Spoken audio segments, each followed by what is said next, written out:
Welcome to the Nick and Matt Show, bringing the player interviews you want to hear and the hot topics you want to discuss. Recording live in studio, here's Nick and Matt.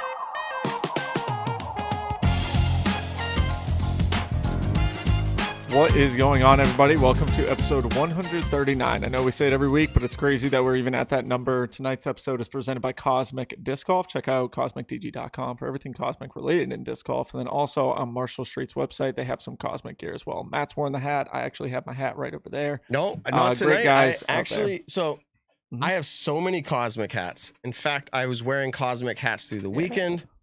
But I also like Double G Craft Jerky, so I'm wearing their hat. It's crazy, man. I never thought I'd arrive to this level of stardom where I have hats galore being sent to me, shirts. Galore. It's a rich life, this disc golf world. Speaking of Double G Craft Jerky, though, we actually have a fun little game right after Carter's interview tonight, so everybody stick around in the chat. Everyone's going to be involved. You can all win some awesome prizes, so be ready in probably about 30 minutes or so, Matt. Yeah, it's so Carter will be about 18 minutes if we're counting. Let's bring Evan in. Evan, you said you have a lot of cool events, so we're going to be excited to talk about those, but how are you doing in general? You played a tournament, is that correct, this weekend? Ooh, I did, but I didn't think we were going to talk about You don't that want to today. talk about it. No, it's all good. No, it was a ton of fun. Just, We at the Nick and Matt show, between Ben and me, we came up with something called Fact Mando. And what it is we find anything that Evan does out on the course and we just provide it as fact. It's not stat, it's just fact. I think you shot something like... What is this? Oh, no. Yeah, you guys have my stats? Yeah, no. Yeah, we do. What did he shoot, Ben? You shot... oh, no, don't say it. 720, actually. It's your highest rated round in 2 weeks. All right. Yeah, those are Drew Gibson facts right there. Just kidding. All the love to Drew. All the love to Drew. All right. So, in all seriousness, I'm 38 years old, and I played a tournament myself, and on the last hole of the tournament, so 54 holes in, what am I hearing? Oh, I know what I'm hearing. Something else in my ear. Can you just mute the in the green room there? Okay. So I forehanded so hard that like I pulled I say pulled, strained. I don't know what the deal is. We have experts in the chat. I don't know. In my like abdomen area underneath my left rib cage area, I threw a forehand so hard and I felt like the strain the last hole. And I'm like, well, I made it to the end and I'm like holding my side. It hurts. Yeah. So I'm not young anymore. Like our next guest that's coming on is 15. Yeah, must be nice. So did you play a tournament too, Nick? I did. You don't want to talk about not much that to talk either? about. Not much to talk about in the sense. All I did, I got a pretty cool ace. That was about it. How I got an long ace was and the an hole, A Nick? tier.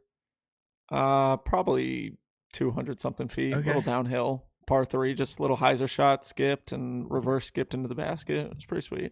Nice. Not a great time. Played the Lake Marshall Open. Shout out to all the crew at Lake Marshall. They're incredible people. Bisco, Gary, Trey, and Corey. They hook everything up, and those two courses are immaculate. And fortunately, we actually got to play the layer course this year, which is the more wooded version. And it's so incredibly fun, and it's just fun being there. But off weekend and on a course that does require a lot of power, is obviously not my strong suit. So if I'm a little bit off, it just felt like I was a lot of bit off. Okay. And but I had fun. Great weekend with the boys. Because we don't have a lot of like big events or a big event to like talk about and focus on for Evan's recap here, I'm going to take a few more minutes just to talk about ratings. People love it. No, but in all seriousness, this is kind of interesting. I think there's an audience out there that will actually find this somewhat interesting. So comment if you think so. If you hate it, let me know. So I went out and played my first round at the New England Amateur Disc Golf Championship. I'm wearing the shirt. It's pretty sweet. The best, actually, I will give this the best jersey for a tournament, like a shirt that's ever been provided in a player pack that I have seen. I love it. Shout out to Thought Space on that one and the tournament, of course. But I went out and played the first round, Nick, and I know this isn't anything exciting for you, but I shot a 993 rated round. And the reason why ratings are cool is because you hear that and you say, oh, Matt must have shot pretty good. And I did. I was happy with it. I was in third place. I was out of the lead by, like, I was 4 behind the lead, but I was like, dang, second place is 1 ahead of me. Like, I'm doing good in a field of like 60 AM1s. I'm lead card for the second round, and rain is projected in the forecast. It's a little bit tighter wooded course, like really tighter wooded course. And I start out okay, and then I proceed to shoot what is the worst rated round in the past 12 years of my disc golf. And I will go on record and say I went from a 993 rated to an 868 rated round. That, my friends, my quick math is over 120 points. 125. Thank you. And I don't know how to explain the feeling, except that you're kind of confused and you're not sure what happened. My putting wasn't bad. I just wasn't, everything was not going my way. 2 holes were triple bogeys. That included Which OB ones? and first trees. Hole 7 and hole 18. Oh yeah. I'm not here to really talk about like stuck in my the preferences. Yes, I'm not here to talk about my preferences of like OB ditches crossing the fairway at multiple places, but it happened. Long story short, I ended up shooting plus 11, 867 rated, and I'm like, what happened? Yeah. That's bad. So, Hey, go ahead, Matt, you want some stats on it? give me a little bit more, because I've got some interesting stuff to share. All right, because you thought this was like groundbreaking, never been done before. No, maybe well, not other, that much. other but players you around the thought it world was- have done it, but I wasn't sure about like Pro Tour. Go ahead. Yeah. So 125 point rating difference just within the event. I know it's back-to-back rounds, a little harder to query, but cool stuff. So 125 rating points. It's to look it up. It's kind of tough because there's a lot of bad data in there. There's a lot of people who have 120 point rating, which is like, okay, you probably DNF'd and the tournament director never said it as such. So it's hard to skim through all of that. So I set a base of 700 rating, which there's plenty of people who can shoot under a 700 rating, but just for the basis of this, that was my minimum. And looked at all the players who have shot above a 700 rating and then their gap between their best rating and lowest rating at a tournament.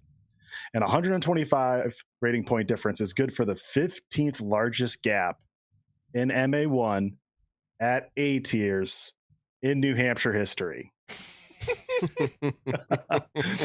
I had to do those clarifiers to at least get the data down to a certain amount. I could do it for all A tiers or all divisions too, but that is pretty crazy. And while going through the data, I noticed Paul Kranz is also on that list. New England local. Last year at the same tournament. Last year at the same tournament, shot a 1051 and a 908. Whoa! So a 908 was his low, which is pretty good. That was higher than my high this past weekend. Yeah. So congrats to him.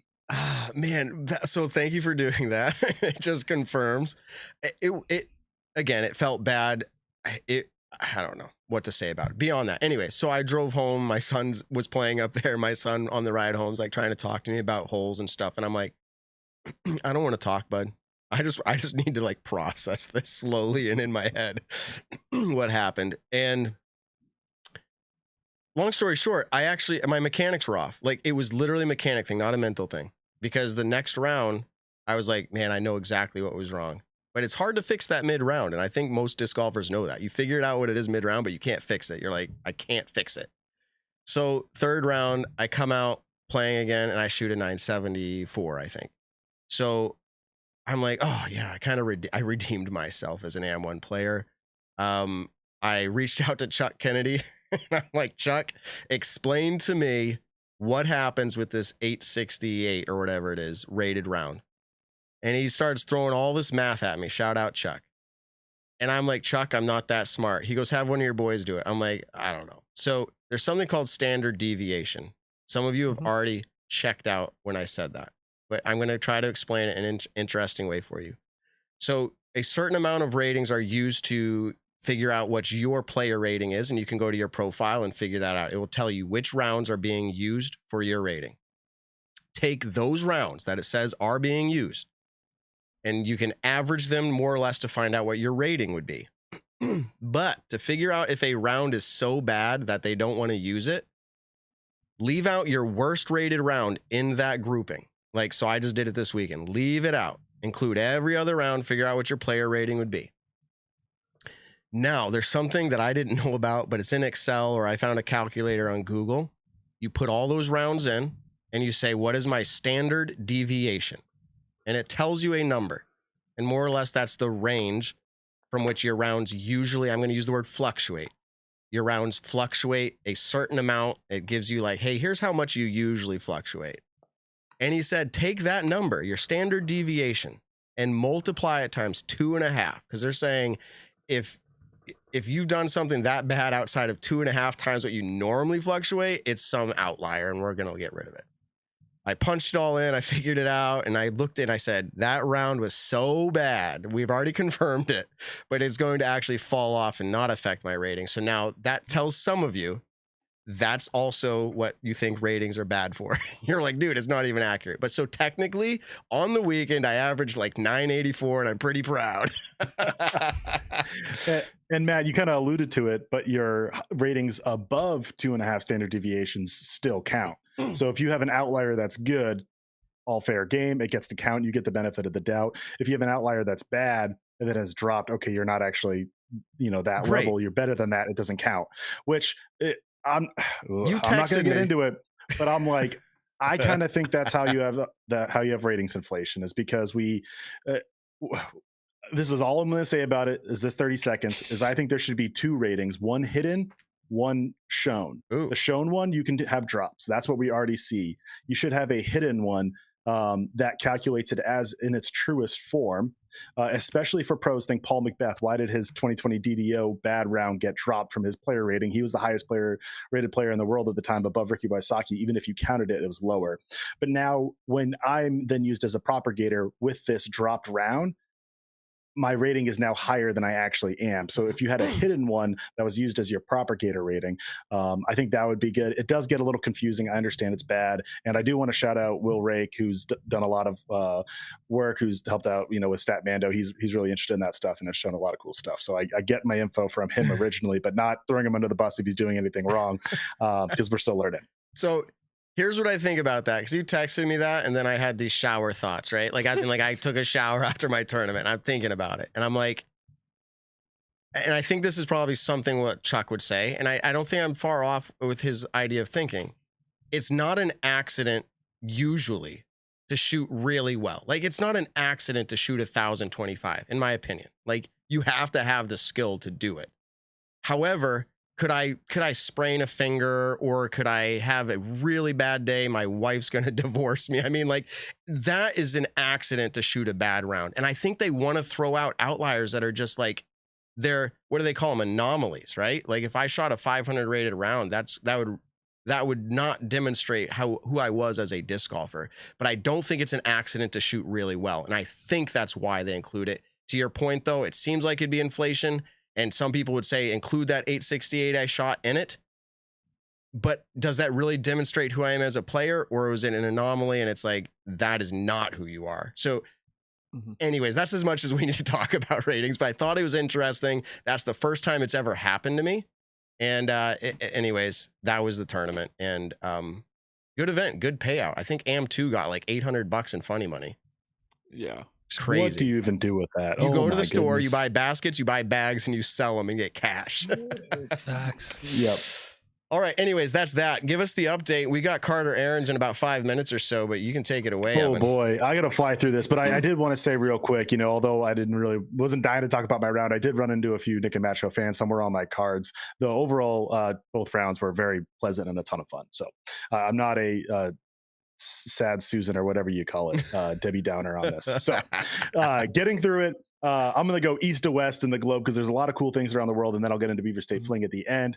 Is Jeremy Colin wins the Japan Open. This used to be a PDGA major, or a well-attended A tier, or well-attended for international, that is. It was unsanctioned this year, so you're not going to see it a lot of places. It's not on statmando.com or PDGA as of now, but Jeremy Colin won it either by 16 or 17 strokes. I've seen both. I've seen a scorecard that said 16. I saw a sign that said 17 stroke victory. Either way, it's one of his best victories in his career. His highest PDGA sanctioned margin of victory in his pro career was 16 strokes. This also marks his fourth continent that he has won a disc golf pro, not a disc golf pro tour, excuse me. Whoa, a disc golf event in general on, adding to North America, Europe, Australia/Oceania, and now Asia. Going over to Sweden, we saw James Proctor and Eric Oakley make an appearance at the Lundbyparken Open by Clash Disc. That's on the Swedish Disc Golf Pro Tour. We had Michael Bowie on the show to talk about it. James Proctor takes it down in a win over Eric Oakley and others. Then we can go over to the Belgian Open, the second European Pro Tour event of the year. We had Heidi Lane, famous for pronouncing her name differently at some points. She won an FPO. She is now ranked 28th in the world by Statmando. This is her third European Pro Tour victory. She was in the U.S. for 4 events on tour this year. She finished as high as 8th at Music City and 9th at Jonesboro. In MPO, we saw Timo Talakanen, oh boy, win an MPO. He is now ranked 86th. This is his first European Pro Tour victory. His PDGA number is 155087, one of the highest players to win a Euro Series event, highest PDGA number, that is. Higher number than me, which is crazy, and has yet to play any PDGA event outside of Europe. He didn't even play the European Open last year or any year prior. We also saw Silver Lott finish in 5th. He'll probably be the most notable name in the field. I want to hop over to Iceland real quick because there's the Reykjavik Open. Blair Orn Askersson, excuse me there. He's from Iceland. He won it, but Trevor Harbolt finished in 2nd. He had played the Lexington Open in Kentucky the week before and then flew over to Iceland, which is his only European event of the year. I found that really interesting. Nick mentioned the Lake Marshall Open in Virginia. That was an A tier that was really, really well attended in MPO, but I'll cover FPO first because Natalie Ryan wins in A tier. This is not related to her legal battle with the Disc Golf Pro Tour and PDGA. She won by 24 strokes, but she was the only 900 rated player in the field. In MPO, we saw Braden Sides win in MPO. He's 121st ranked. He's 38th in Disc Golf Pro Tour rookie points as it stands now. And that's important because I'm going to go through a few other people who finished and their Disc Golf Pro Tour rookie points because it is full of these rookies. Joseph Anderson finished 3rd. Aiden Scott finished 5th. Blake Poland finished 7th. Nathaniel Johnson finished 8th. And Matt Hammerstein finished 8th. They are, in that order I named them, 2nd, 1st, 10th, 18th, and 14th in Disc Golf Pro Tour rookie points. The Disc Golf Pro Tour standings just for rookies, though, for this current season. Nick, you also said you played it. We covered that already. Mike Mosier won it in MP50. This is his 271st pro win. That's including Pro Open and Pro Masters together. That's the 4th all-time leaderboard after Brian Schweberger, Lane King, and Barry Schultz. I wanted to cover the Foxwood Open in Ontario, Canada. It just finished. They went into today because today is Victoria Day in Canada as a national holiday.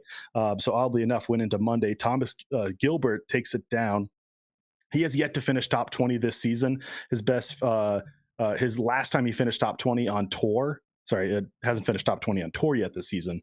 His last top 20 on tour was last year at the MVP Open. Chantel Budinsky won it in FPO, and she's played 8 events on tour in the last season, but she's also looking for a top 20 finish. Matt Bell wins MPO in California with Greg Barsby playing in that field. I thought that was interesting because we saw him play recently.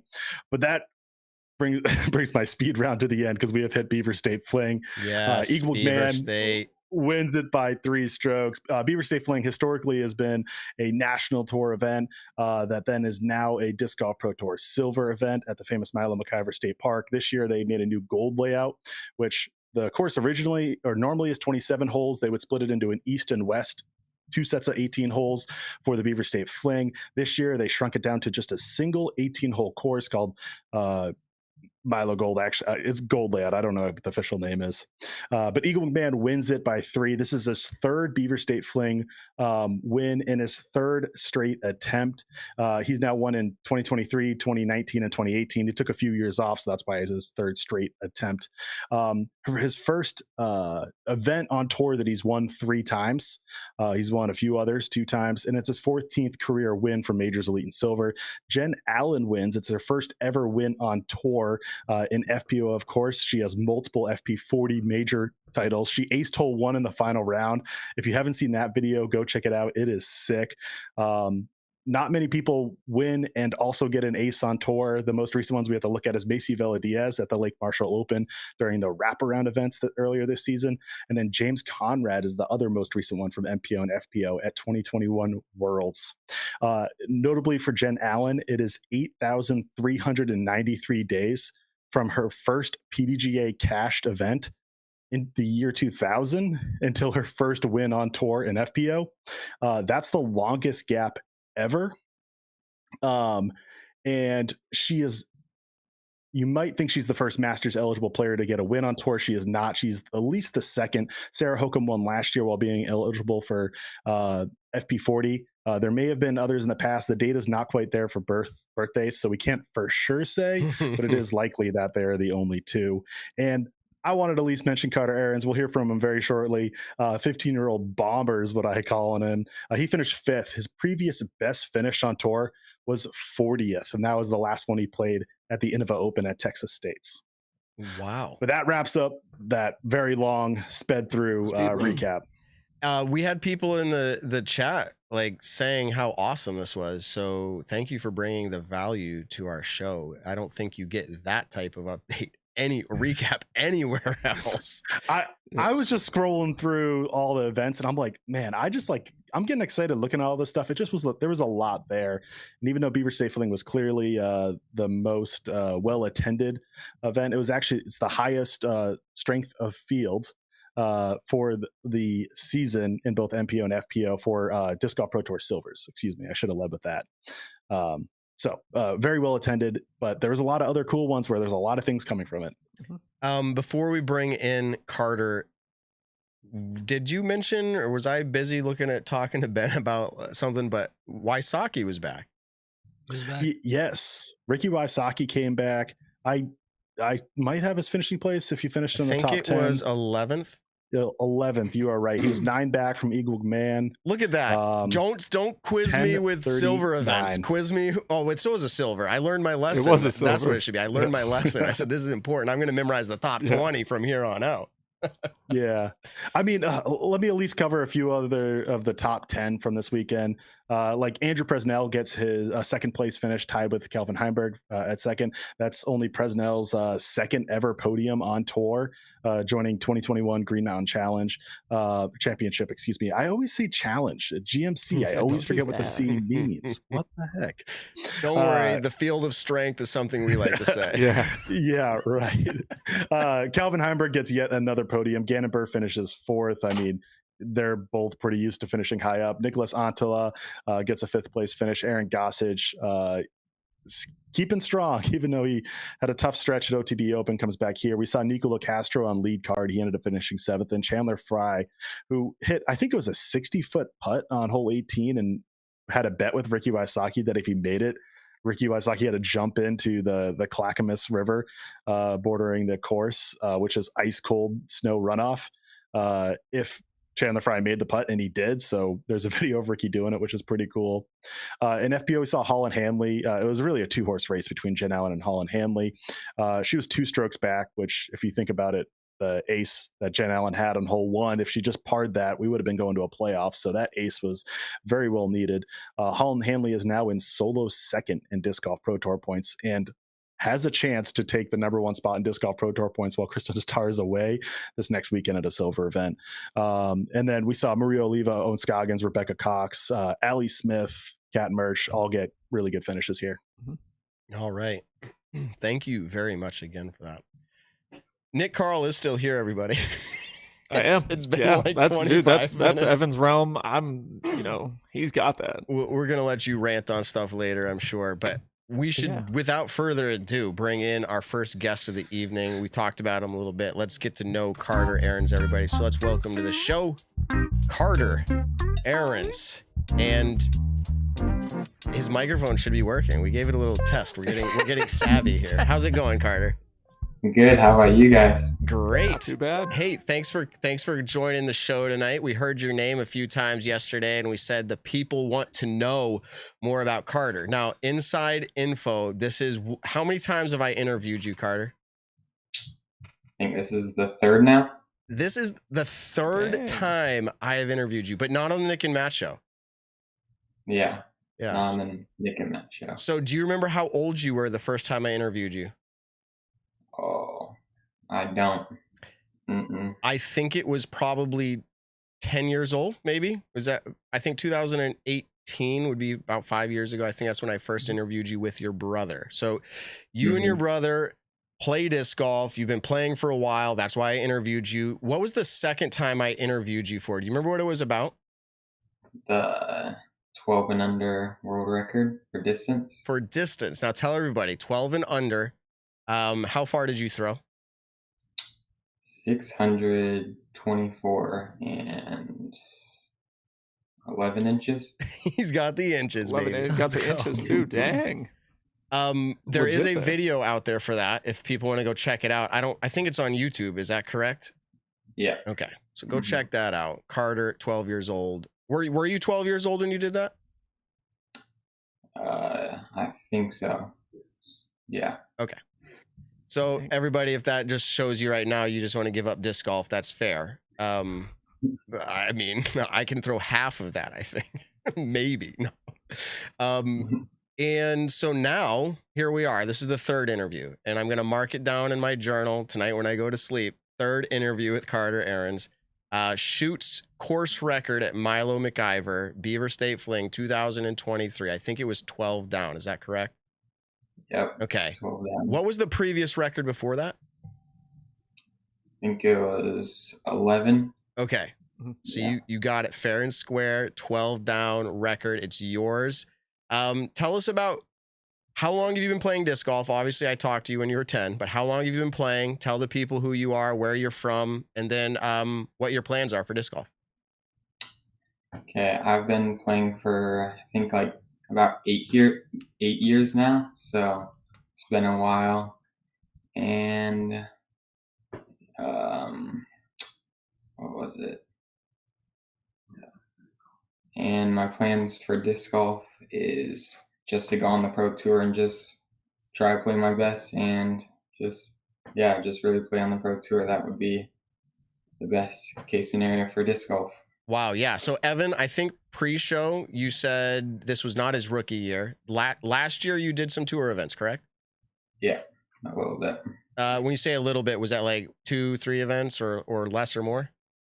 I think it was like 4 or 5. Okay. Nick, how many events did you do last year? Probably about that, Okay. I think. Awesome. So your goal is to, you said you would like the full-time tour. That's the best case here. Tell us about your game a little bit. You obviously can throw far. Is that your strength, distance, or do you, I feel like you'd have to have a well-rounded game, but what do you feel like is your biggest strength? I would say now probably putting for probably recently, like the past month, I've been putting pretty good. But also, yeah, distance is one of my specialties too. Nick, what do you have to ask him about? I know you're like, wow. I guess, I mean, you're talking about how you've been playing these big events the last 2 years now, and coming off a really, really good event, I would assume this is obviously your best finish that you've had at one of these events. Are you finding this lifestyle kind of what you envisioned it going to be? Yeah, I would say so. I knew it was going to be like on the road and just hard to like be consistent that much, like that often every week. So just need more just experience on the pro tour, then I think I'll get there. What about this final round where you shot the 12 down? Kind of what clicked? Was it the style of course? Was it, you said your putting's been going very well the last month. Kind of what really all clicked that final round? It's just my backhand and putting, because if my backhand's like really on, I just throw only backhands and really don't even throw any forehands. I think I threw one forehand the entire round. Then just my backhand was really good, and I made, I think, every circle to an in that was like a wide open putt, like no obstructions. So I think one of the big questions that everyone's probably wondering in the back of their minds is you've been crushing the disc since you started playing. You have the world record at 12 years old. Kind of what is your secret in crushing the disc? Me and my brother, when we first started, we only cared about distance. Mhm. So we looked at like everybody's form. So like when we were super young, we looked at Simon and David Wiggins. And my brother only used to do 360s because of David Wiggins Jr. That's awesome. And I think a lot of people relate to wanting to throw far. That's like the first thing you want to do. And especially as a younger player. Absolutely. So there's a lot of questions coming in the chat here. I want to make sure I grab a few of these. What about school? Like, are you homeschooled, private school, public school? Where are you at? We know about Gannon Burr and how he's been where he's been. But like, what are you doing? This past semester, I just switched to homeschool, and it's been way easier for me to get to all the tour events, and just way easier to do homeschool now for me. Yeah, absolutely. And a lot of people tested that out through the pandemic, but now disc golf is bringing out the young guns, and they're like, dude, homeschool's the way. I think Ricky Wysocki was homeschooled, and I think there was a list of others too that have done that. So it probably goes without saying, and Evan might have more stats. I don't know if you collected anything, Evan, on this. I wanted to ask this one question. Maybe you can find it, Evan, but Carter could probably answer it. This has to be your best round of disc golf ever. Is that how you feel about it? Yeah, I would say so. It's between that and actually my home course that just shut down. I shot 12 down there also, but I would say this one's better for sure. Why do you feel that way about this one? Is it the competition? Is it the course history? Is it a rating? Like, what are you comparing it to? I would just say playing on the pro tour. Like, it's just, I really wasn't able to like shoot that great on the pro tour. So I would say this is by far because I finally got one round to like click on the pro tour. This round came in at 1070 rated. This is your best rating of your career. Your next best, which might be the 12 down you were referencing, was a 1062 at the Wild West Shootout in September of 2022. The next one after that is a 1045. So, I mean, there's all the argument about, ratings in the particular sense, but 1070, 1062 to 1045, I would guess that one of those top two would be your best rounds. Yeah. Okay. I see on your shirt there, Team Dynamic Discs. Awesome. I think correct me if I'm wrong, they've been a long time sponsor of yours, and you're keeping Evan up, Ben. I don't know if you realize that. Sorry. It's like I was interacting with the chat. It's the mime. I'm talking and Ben's just sitting. I mean, Evan's I was letting the chat know something. I was thinking about just starting to mouth the words you were saying. Bro. You should have just started moving. But I see that a long time. Is that your only sponsor to this point? Like as far as like disc? Okay, he's saying he's nodding yes. So with that being said, and you're 15, and there's no pressure here to answer anything, but do you have like multiple year contracts with them, or is it a year by year basis right now with them? I think it's just a year by year, just because I'm just growing so fast. No, that's great. That's fantastic. I think personally, I like to hear that. But for you got to do what's best for you. I think with your abilities that we're seeing at 15, I mean, the sky is the limit, right? I mean, is that how you feel right now? Do you feel like, how much room do you feel there is for you to improve? Like, how do you feel about that? I feel like there's so much room to improve. Like even on that 12 down round, I feel like I could improve there too. Like the last 4 holes, I went even through that and feel like I could birdie a couple of those. So okay, what do you feel like is the weakest part of your game? And this includes everything. This is mental game, everything that's part of disc golf. What's the weakest part of your game? I would say forehand, like angle control. Okay. Is there anything you want to shout out? Any other sponsors or anything that you want to say that maybe we missed? This is your time, man. Our fans are loving it right now. And we'll have one more question after this. Yeah, I got one final one Okay, as cool. well. Yeah, I would like to shout out my family for supporting me, and Emerald City Disc and Dynamic Disc.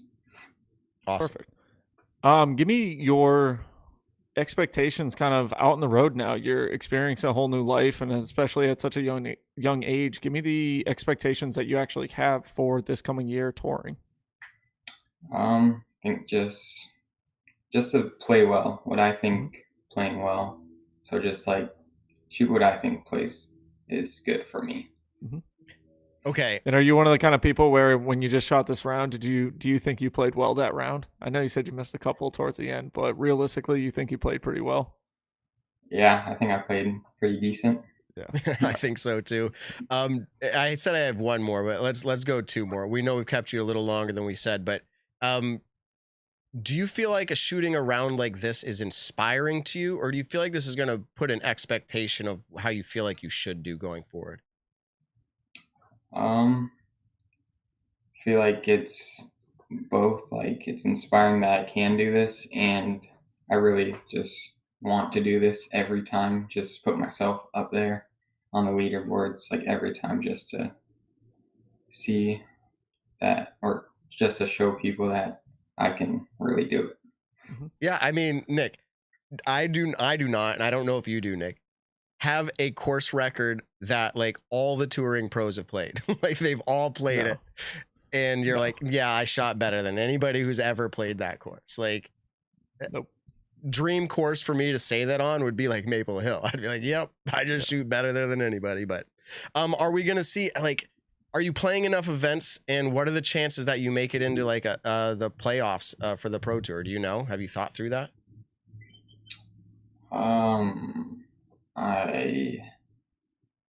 I don't think so. I'm playing like probably 4 or 5 more. Okay. Well, this is a good point. I mean, good. What does it give you? I don't even know. Is it 15.7? 15 points for what? I don't know. 4th place, right? Oh my goodness. I'm always so bad at it. It's is it 25 or 50 now for silvers? It's 50 for first place, Okay. 40 to second for silver. And then it's like 30 something for third. And so I think it's higher than 15. I would guess like 20 to 30-ish points. The chat could probably look it up and get it before I would. The competition was there, Carter. I, as someone who talks disc golf, do not look down on that event in any other way than like all the competition was there. I guess you could say minus Paul Macbeth and a handful of others, but the hot players, Gannon Burr, Calvin Heimberg, Ricky Wysoki's back. I mean, you did it. So congratulations to you. And the people want to know before you go, was there a favorite player of yours, like as you were coming into disc golf, and maybe still to this day, but who was your favorite player coming into disc golf? Maybe you still have them as your favorite. It's really Simon, Paul, and Ricky, all those 3. Okay, but if you had to rank, no, I'm kidding. But if you, that's cool, man. We really appreciate your time. Did I miss anything, Evan, Nick? We miss anything? I'm good on my end. And did we miss anything? Do you want us to talk about anything else, Carter? I think that's good, and thank you for having me. Absolutely. Appreciate you coming on the show. The 3rd time. Let's make it 4. Do something else, man. We'll have you back on. We appreciate it. All right, best of luck the rest of the season. Yeah, absolutely. Best of luck. We'll talk to you later, Carter. Thank you. Peace out. Peace. Carter AHRENS, everybody. I don't know if you knew that, but that was my 3rd interview with him, and that's pretty epic. It's cool to see that journey for sure. Yeah. Can you just think about what you being everyone, you two, Ben, all the listeners, what you were doing at age 15? I was like slacking off on homework and playing video games. Like that was it. It's freshman and senior year, or excuse me, freshman and sophomore year of high school ish. I think freshman year. I was playing basketball for the school. That was it. Like I guess that's winter time. Dorky, awkward kid that like, sure, I played sports, but like I wasn't even that good in within my high school at anything, let alone finishing 5th on the Pro Tour. That's incredible. I made raps. It's the Nick and Matt show. Seriously, that Yeah, was with my the W, hobby, like- making raps in all of high school. And I played basketball, but then I found this called Goodbye. Goodbye. Okay. Well, hey, while we have, a great interview that just concluded, we have kind of something awesome for the chat. And it's not your typical it. ad or anything like that, but we have partnered up with the Double G Craft Jerky, the people over there, and we've come up with a contest. And the whole chat is involved. So chat, need you all to listen up and get your keyboards ready.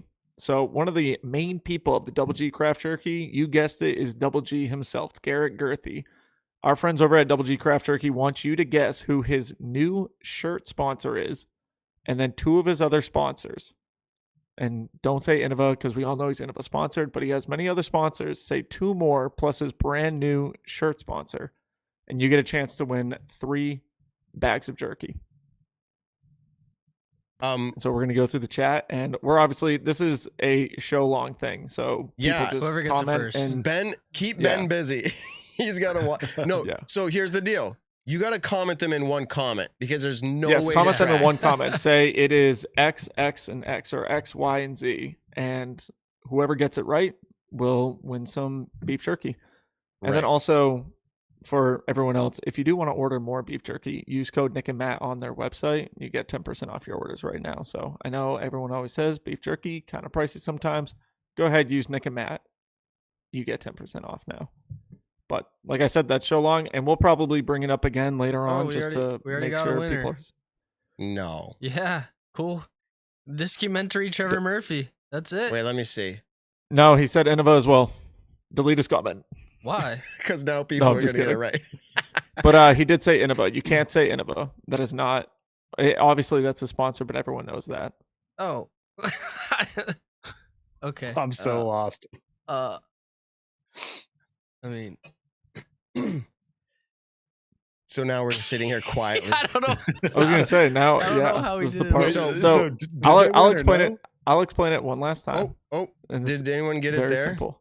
It's very simple. Where you name a shirt sponsor and 2 other sponsors. One of them cannot be Innova. So Oh. he has many other sponsors. List off 2 different ones. It could be, flat rim hats or something like that.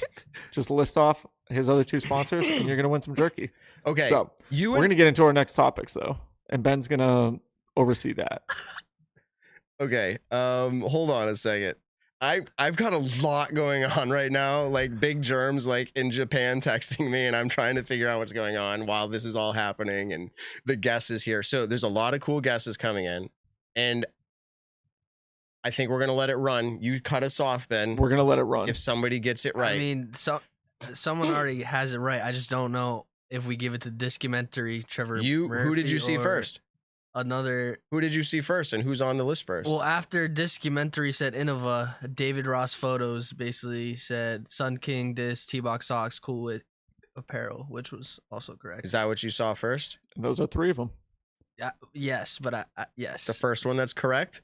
We're putting this on your shoulders, Ben. I mean, We're not the if it bad was up to guys. me, I'd give something to Documentary too, because I feel bad. So, because he said I didn't realize Innova wasn't thinking. Okay. I said he was right. We'll ask Double G Craft Jerky. We'll ask the man, not himself. We'll ask the manager, Ted. So here we go. David Ross Photos. If you guys have an Instagram, hit us up on Instagram, and then also Documentary Trevor, hit us up Yes. on Instagram so we can get all the We'll figure information out that we something. need. And there you go. You guys just won some beef jerky free, just like that. And we're actually going to roll out the next few weeks. There's going to be fun contests like this. So, and just pay attention, Evan and Ben, to how I explain it. I'm just kidding. I was so confused on the Ben part, so I'm not blaming I you. didn't Nick. hear Innova. That's why. That's all. I didn't realize Innova was not allowed. It is all good. It's Anyways, sponsored. to those 2, like I said, hit us up on Instagram. Ben will get connected with you, and congratulations. Wow. I'm sure But that also- was jerky. I'm sure that was the most riveting of post-production like content that people have ever heard. They're driving in their car, like they're screaming it out, or they're just sitting there quietly and we're sitting here quietly. We're so confused. That being said, everybody was thinking Double G Craft Jerky, and that was the purpose. We win. Yeah, but exactly. the jerky is incredible. Anyways, go check it out. They send us awesome care packages. We like their hats. You see it everywhere now. All the cool people on tour are wearing their stuff. They're doing a lot of cool things. So Big Germ texted me, and I had texted him earlier today, and I was like, hey, let's have you on. No response. I just get a response. Hey, we're not back yet, like from Japan. Like we fly back, like, and I'm not going to say where and when, but in a couple of days, I'd be happy to join you on the show.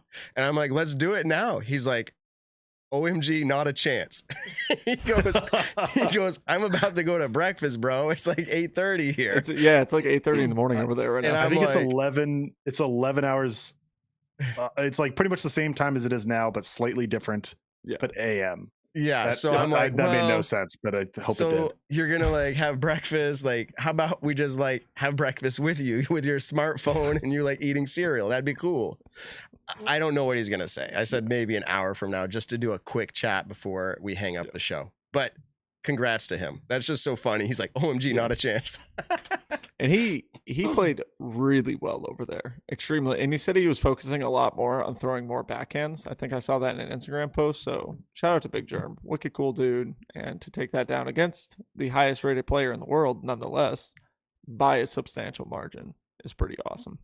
Yeah. I didn't even cover it in my recap, but yeah, Manabu Kajiyama, who is currently the highest rated player of the world, although none of that matters because it was an unsanctioned event. We won't see ratings or anything similar. Also, Jackie Chen, who we've had on the show about a year ago, he was playing in it as well, and I think he probably finished third or fourth. He was right after. Third. Yeah. Do they still require 150 class? No, not anymore. I don't think so. I think that changed actually a number of years ago. I just thought of like literally as you were answering, Nick. I'm like, I don't know why, but it would be very cool. Did we talk about this on an episode to like have a tournament where it was Probably. like, yeah, I think we did, where it was like, I would totally do it. Weight class division, like you have to throw 150 or less tournament. Yeah. I actually think that'd be wicked fun if you could get a bag full of it, or even 5 discs of it. I mean, realistically, how many discs do you actually? Dude, can't we just do that? Like the Nick and Matt show will do one. Like we'll just do a 150 class tournament. As long as it's I'll hit up Discraft. Craft. We'll get a sweet stamp on it. Yeah. And we'll run a 150 class tournament. And they can bring their own. Yeah, they'll get a player pack 150 class, but they can bring their own too. We'll do a tournament. Yep. That'd be nasty. Nice. Say less. We're scheduling it for. Actually, I'm pretty sure I'll be home for a couple days in June. Maybe we could. And of course, I'll probably be gone. Junior Worlds. Exactly. We'll figure that out. And then we'll get back about it because I like the idea too, and I think it'll be interesting. Okay, but I have to say though, like I love the idea of a 150 class tournament, not only for ourselves but for the top pros. There's just so many side things that I think would be so cool to see. It feels like the Pro Tour might only be stroke play. Maybe we see match play, or the Tour Championship will be a special format, but then we see skins kind of being every week. It's a fun atmosphere of skins. I want to see like more new one-off things. Like I want to see a 150 class. I also really want to see like a 3-disc challenge for the pros. Like we just don't get that enough. I mean, doubles, you see it kind of during Pro Worlds. There's just so many more things you could do with these people that really feels unique and like I don't want to say random. That's not the right word to say, but I think there's a lot of cool challenges. Yeah, I think with how busy the tour schedule is nowadays, it's kind of tough to do that. But at the same time, I would love, because at Worlds we only see mixed doubles. We don't see your own kind of division doubles, and like I would love to see Paul Macbeth and Eagle McMahon play together and try to be Ricky and Simon, or Gannon and Ricky, whatever. But I would love to see the top players in the world partner up and just see what they could do. Do 1 round alternate shot dubs and then 1 round best shot dubs. I think video-wise, that'd be sick. And it's very rare that we get to kind of see those little bit more fun events. But I think, like I said, with how busy everything is, I understand that it's tough to put on the schedule. And I don't want to hear excuses. I just want to see it happen.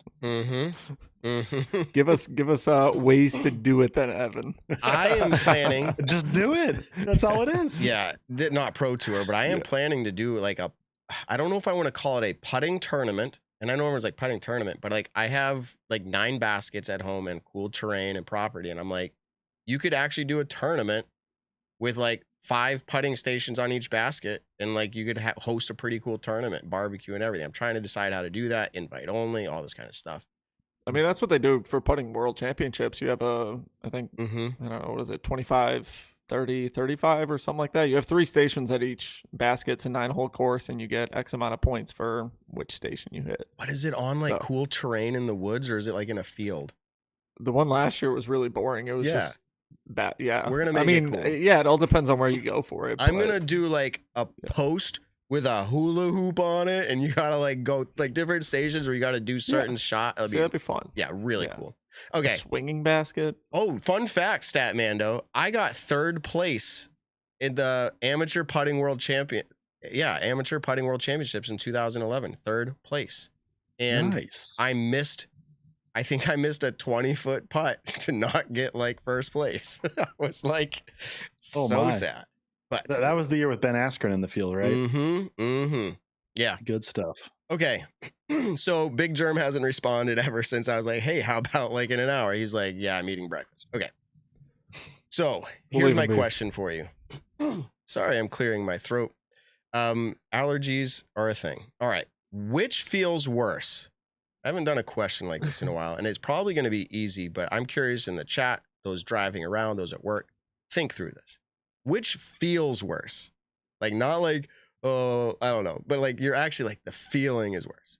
Hitting your lines, this pureeing and missing putts inside the circle to get bogeys. Okay, so like you're like, I pured my line. You're not parked, but you get all the way up there, you're putting for par in the circle and you get a bogey. Or missing your lines and hitting all your putts for bogeys.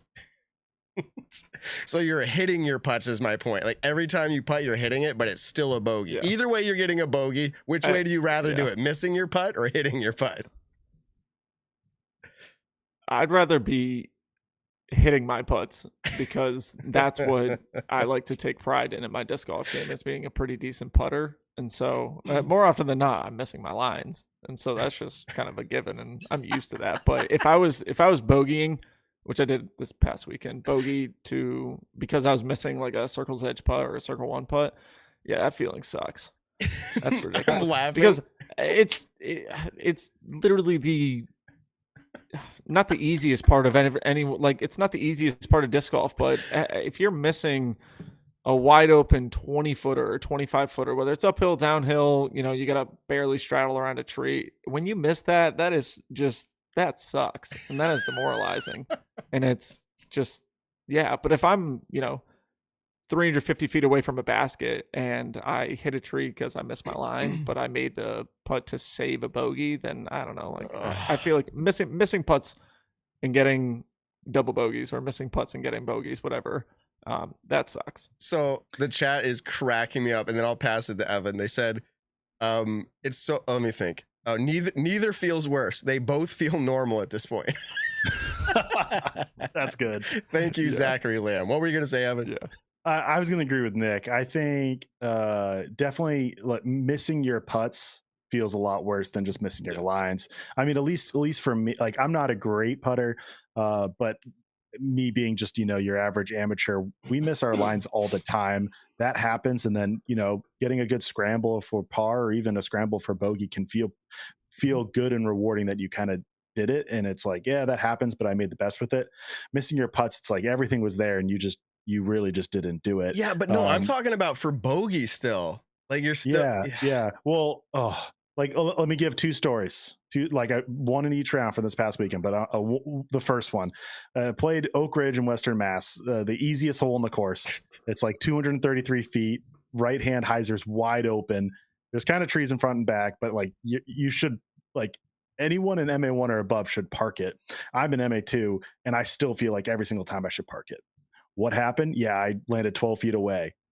Easy. I just wasn't even thinking. I just went up to it and I took a couple breaths before I putt, but it was like grip lock, just went 30 degrees offline when you're that close. It ended up rolling to, outside the circle with a bunch of trees in between, missed a hard comeback putt and tapped in a bogey. I've never felt worse than that moment right there. Like that was the worst feeling. But then I had plenty of holes where I just, the very next hole, actually, I got a bogey because it's a tight line in the woods there. And I just was off. And then I like scrambled and was still outside circle and just like had a weird funky putt to lay up to have a tap in bogey. And I was honestly like, yeah, like whatever. I mean, of course, the difference of like one hole is way easier than the other, but still just like the fact that I missed my line and then had to scramble out and then had a tap in bogey compared to having a birdie, the classic birdogey, like that felt so bad. I didn't even know what to do. Like that's the ones where you're like, do I cry? Do I walk off the course? Do I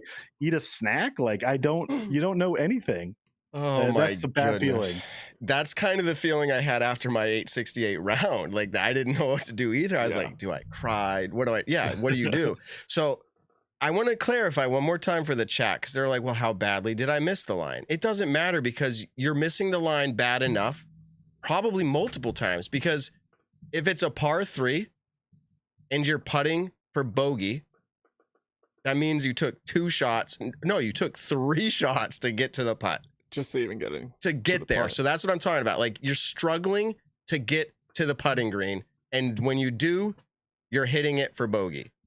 That's what we're talking about here. Or you are getting there, but you're missing your putt and you're getting a bogey. Either way. Sounds bad to me. It's probably a horrible example, because I think if you're putting for bogey, you struggle to get there regardless. So how could you hit your regardless line? you struggle to get it. Unless you the better way to say it is you're throwing immaculate drives, you're putting yourself into circle one every time, and but you're going from birdie to bogey. You just keep missing. Birdogey over and over. Yeah. Literally, that would be. I would quit playing disc golf if I had like a 6-hole stretch where I just birdogeyed every hole. I'd be done. I'd call it right then and there. Be like, this isn't for me anymore. I'm a little tapped. So every hole. Wait, I don't mean to be mean, but that was what was happening to Evelina. I feel like she was like going. She was there, and she just couldn't get them. Oh, I mean, realistically, she muscled through it to this point, and I hope she keeps doing that. Exactly. Oh, it's funny too, because it's like, just make the putt, or even miss the putt so softly that it lands right next to it. Rollaways happen. Don't get me wrong. Bad rollaways and spit out, stuff like that happen. But yeah. I feel like if you're like, when my putting feels so off that I'm not hitting anything, it's layup city. Like just nothing. Like I'll take that extra stroke. Like if I land 30 feet away, 25 feet away, I'm just laying up. It's just like, you suck it up. It's okay. The problem, which again, this, like, I don't want to talk about my game too much, but this was this past weekend, is where you're hitting those big putts. You can hit 40 footers, you can hit 30 footers. But then because you're running them so often, you then also miss them, and then you miss the comebackers. And that's where you really get bit in the butt. So if it's so bad that it's just like, if you are birdogeying 6 holes in a row, Nick, I would hope before you get to that 6th one that you're like, okay, there was 3 in a row. No, dude, I'm still running. 20 feet away. It's not a flat green. Yeah. I just gotta swallow my pride here, and maybe at that point, and I don't know. Oh my goodness, I'm still running the putts. It's so fun. That's how it felt like my last round, though. This past weekend, just obviously wasn't a good round. Things were off, and putting was one of those things where I actually had on one of the holes, I had a really good drive, a pretty good second shot, and only had a 35 footer left, and it barely hit the front of the basket. And I was like, man, I'm just tapped right now. I'm like, I got a 3.5 hour drive home. I'm ready to just head out, go to my bed. And some weekends are like that. I mean, I take this game very seriously, and I do practice a lot for it. I work in disc golf, and so when you go out to a tournament where, like, hey, this is your life, this is what you do consistently, and you have a bad round like that, it's just kind of like, man, I'm imagining it is worse. Pill to swallow. Because, well, it's funny because you had said about, like, Hunter or Tanner was talking to you, and you're like, man, I just want some silence right now. Like, that's kind of when I was driving home. I dropped off a buddy. We were casually, like, he was watching the Beaver State Fling. We were listening to it. It was fun to see and hear the battle going on. When I dropped him off, though, I literally had no music going on. It was just, I'm gonna drive. and I'm going to think about this. I have an unsanctioned tournament coming up this weekend that I'm super excited for. And then it's like, I'm just going to think about some things right now. And yeah, it's just like that. Sometimes disc golf is, give or take, it's sometimes incredible and sometimes it's tough to, time. It's tough to consistently be good at it all the time. And you're kind of seeing it right now on the Pro Tour where you have really, really good players that are struggling, and not to call anyone out in specific, but Paul Ulibarri once again missed cash by like one stroke. And it's just like that one stroke, that one putt that he missed, or that one layup that went wrong, or that 150-foot upshot that went wrong, went from, missing cash to making cash.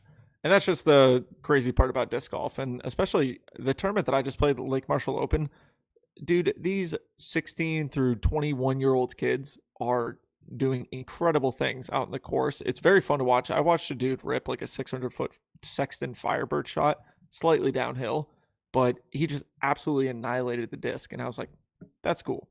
Disc golf's in good hands when their generation really comes up to it. Yeah. And I'm sure your rounds, playing professionally are different than mine, but I think the ultimate feeling of like, I need to sleep and wake up and not remember what happened. Yeah. So like I went out and just went to the field today because disc golf, and this is where, we're kind of on a rant right now, but disc golf can be a little bit weird in this sense to where you can go, and a couple of weeks ago, I averaged 10:30 at a tournament. It was a much, much shorter course, don't get me wrong, but it was in the woods. You had to make putts, you had to flay the lines, and everything just clicked. Everything felt good. Forehanding felt good. Backhands, some of the distance shots, it performed pretty well. And then you go to a different tournament, and all of a sudden it's like, why is my body not doing the same thing as it did a couple of weeks ago? Because I'd be doing a lot better if it could do that. And so just the inconsistencies that happen with disc golf make it to where, oh my God, are you playing like sad piano music? Nice. Anyways, but yeah, so that's just disc golf for you. Ben, What? I wanted to ask you, because I think we finally refined the question. The question really is, would you rather birdogey or hit your putts for a bogey, like from circle 2? Chat, I want you to look me in the eyes. Look me right in the eyes. And I just... You can't laugh. I just want to say that I've struggled with my putting for 3 years now. So birdogey? And it hurts to birdogey when I 3-putt. It hurts. And I would choose to hit that putt every time because I don't. And it's hard.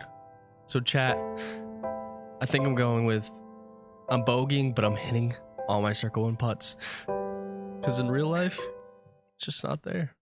Thank you. Thank you. So would you rather birdogey or hit from circle 2? That was awesome, by the way. That was the funniest thing That was ever awesome. seen.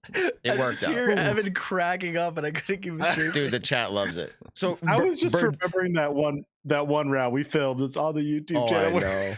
I know. Cogs.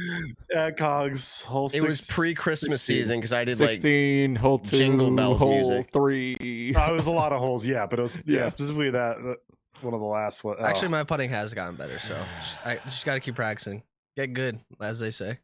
Dude, awesome stuff. But you didn't answer. Birdogey? Yeah, no. Or like hit putts from circle 2 for bogey? Yeah, I think I'd rather No.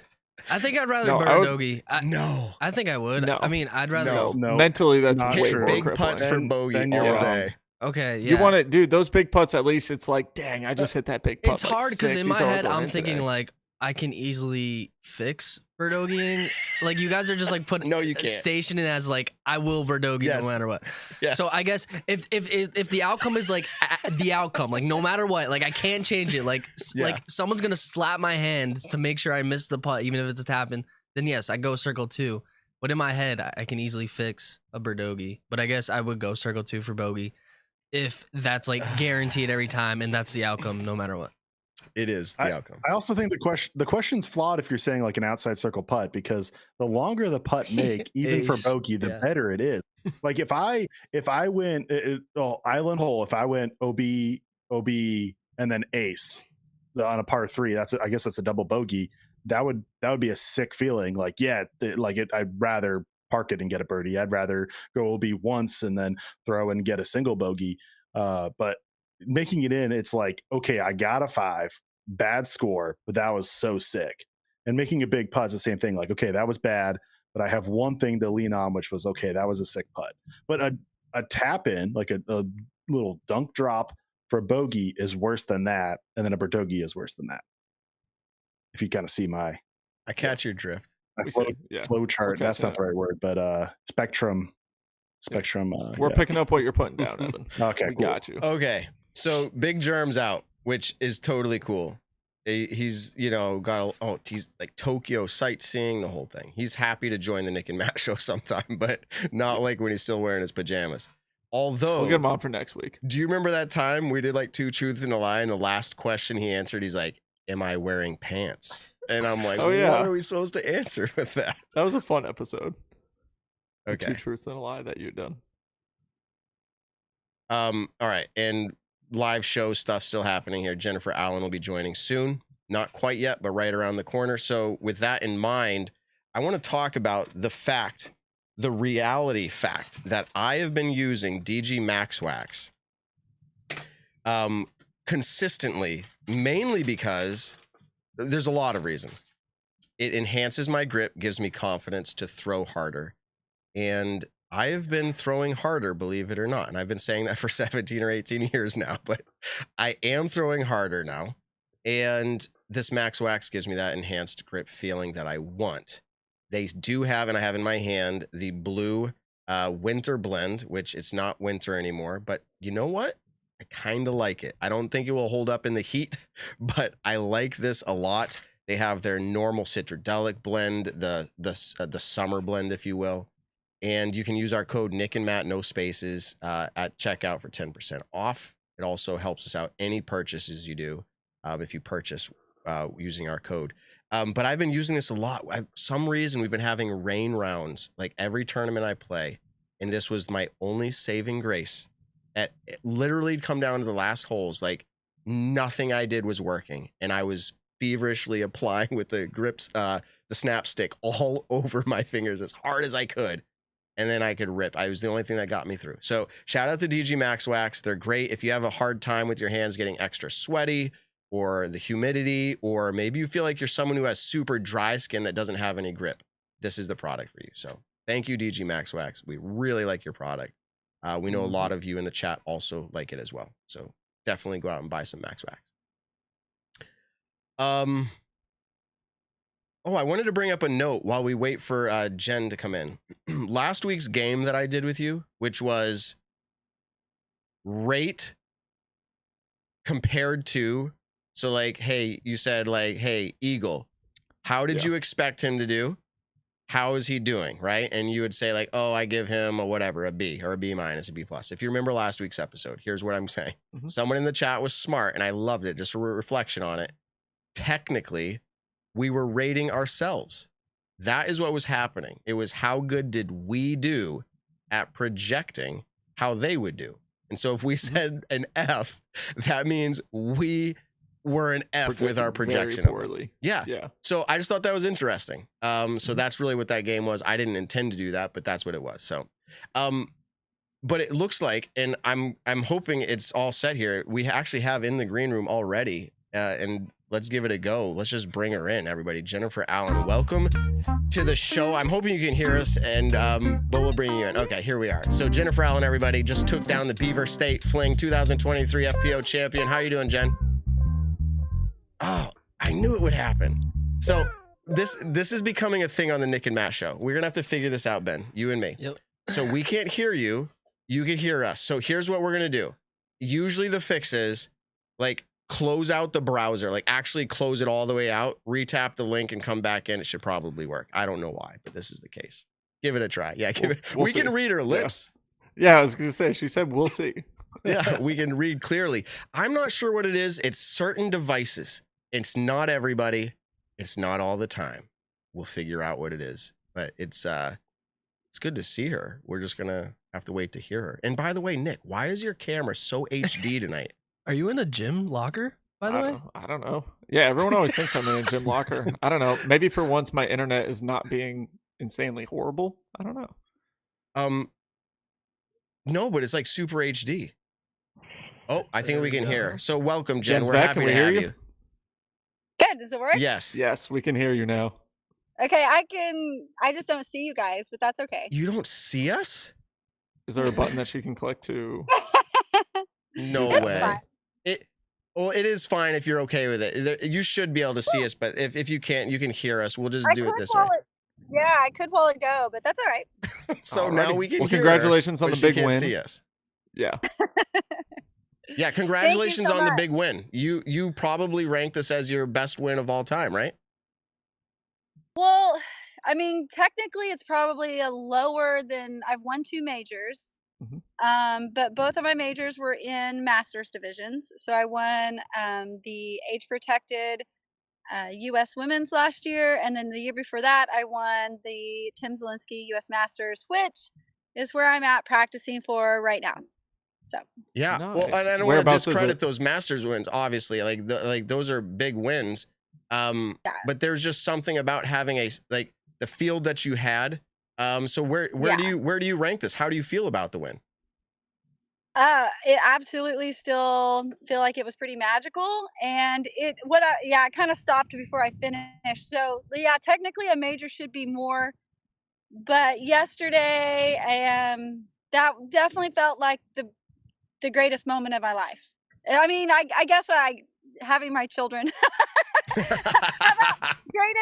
greatest moment in disc golf history for me, and I've had a lot of just like super incredible moments. I've been playing for 23 years, so it surpassed a lot of them, and I think it just because it was so magical. Like it truly didn't seem real, and I'm still don't know how I kept my stuff together, and I wasn't nervous. I mean, I had clearly some. I missed that one short putt, which really made me angry because I birdied that hole both rounds before from like double the distance.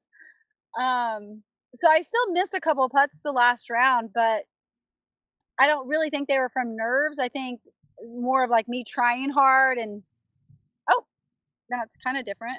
Did it work or not work? I can see myself now, but not you. Okay. Now you can see We them. we Boom. changed the cameras on our end. Oh, you can see us now. Yeah. Yeah. Oh, Intern perfect. Ben Okay. working feverishly in the background to make sure you could see us, Yeah. so we're glad. But Got so the round Perfect. was super epic for you. That's what you're describing. And then like you step up on the final round and you ace, and we all get to see this reaction live. What was going through your mind starting that round? What was like that moment in your mind like? I thought it kind of was a dream because I kind of dreamed about it, or like, I mean, active dream. I don't know what you call those. Like, you know, when you're laying in bed and you're trying to like go to sleep, and I'm going through all the holes. Like I had a beautiful shot on it the day before that just caught a little bit of the tree and dropped right by the basket. So like when you're thinking about your round the night before, you kind of think the best case scenario, right? And so I always kind of like picture what I can do, and I thought, man, I can ace that hole. But I also thought the same thing for the one that I missed my birdie putt, hole 13. I felt like both of those holes, my T-bird was just, I was coming close on a couple of the rounds. So in my thoughts of going to bed, like that popped into my head.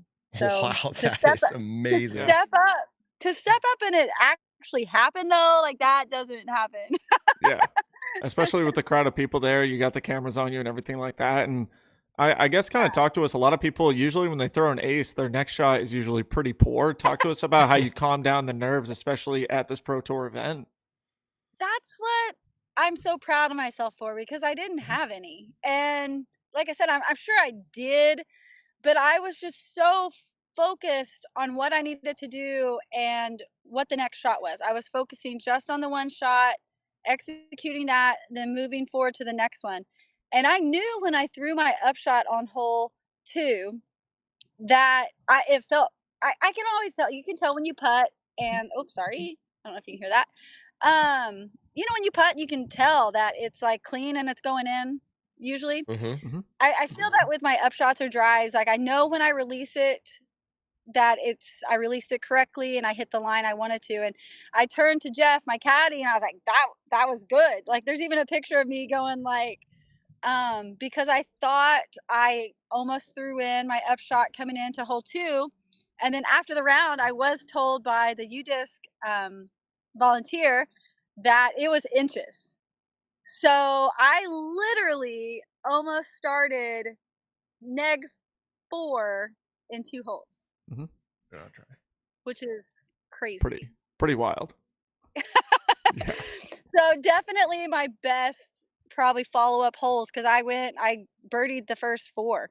Mm-hmm. So yeah, that usually doesn't happen after an ace. No. So the fact that you were able to do that is pretty awesome in and of itself. Before we move on from the ace, Nick, real quick, on the live coverage, it was following the conclusion of hole 1, and I only know this because people reached out to me about it.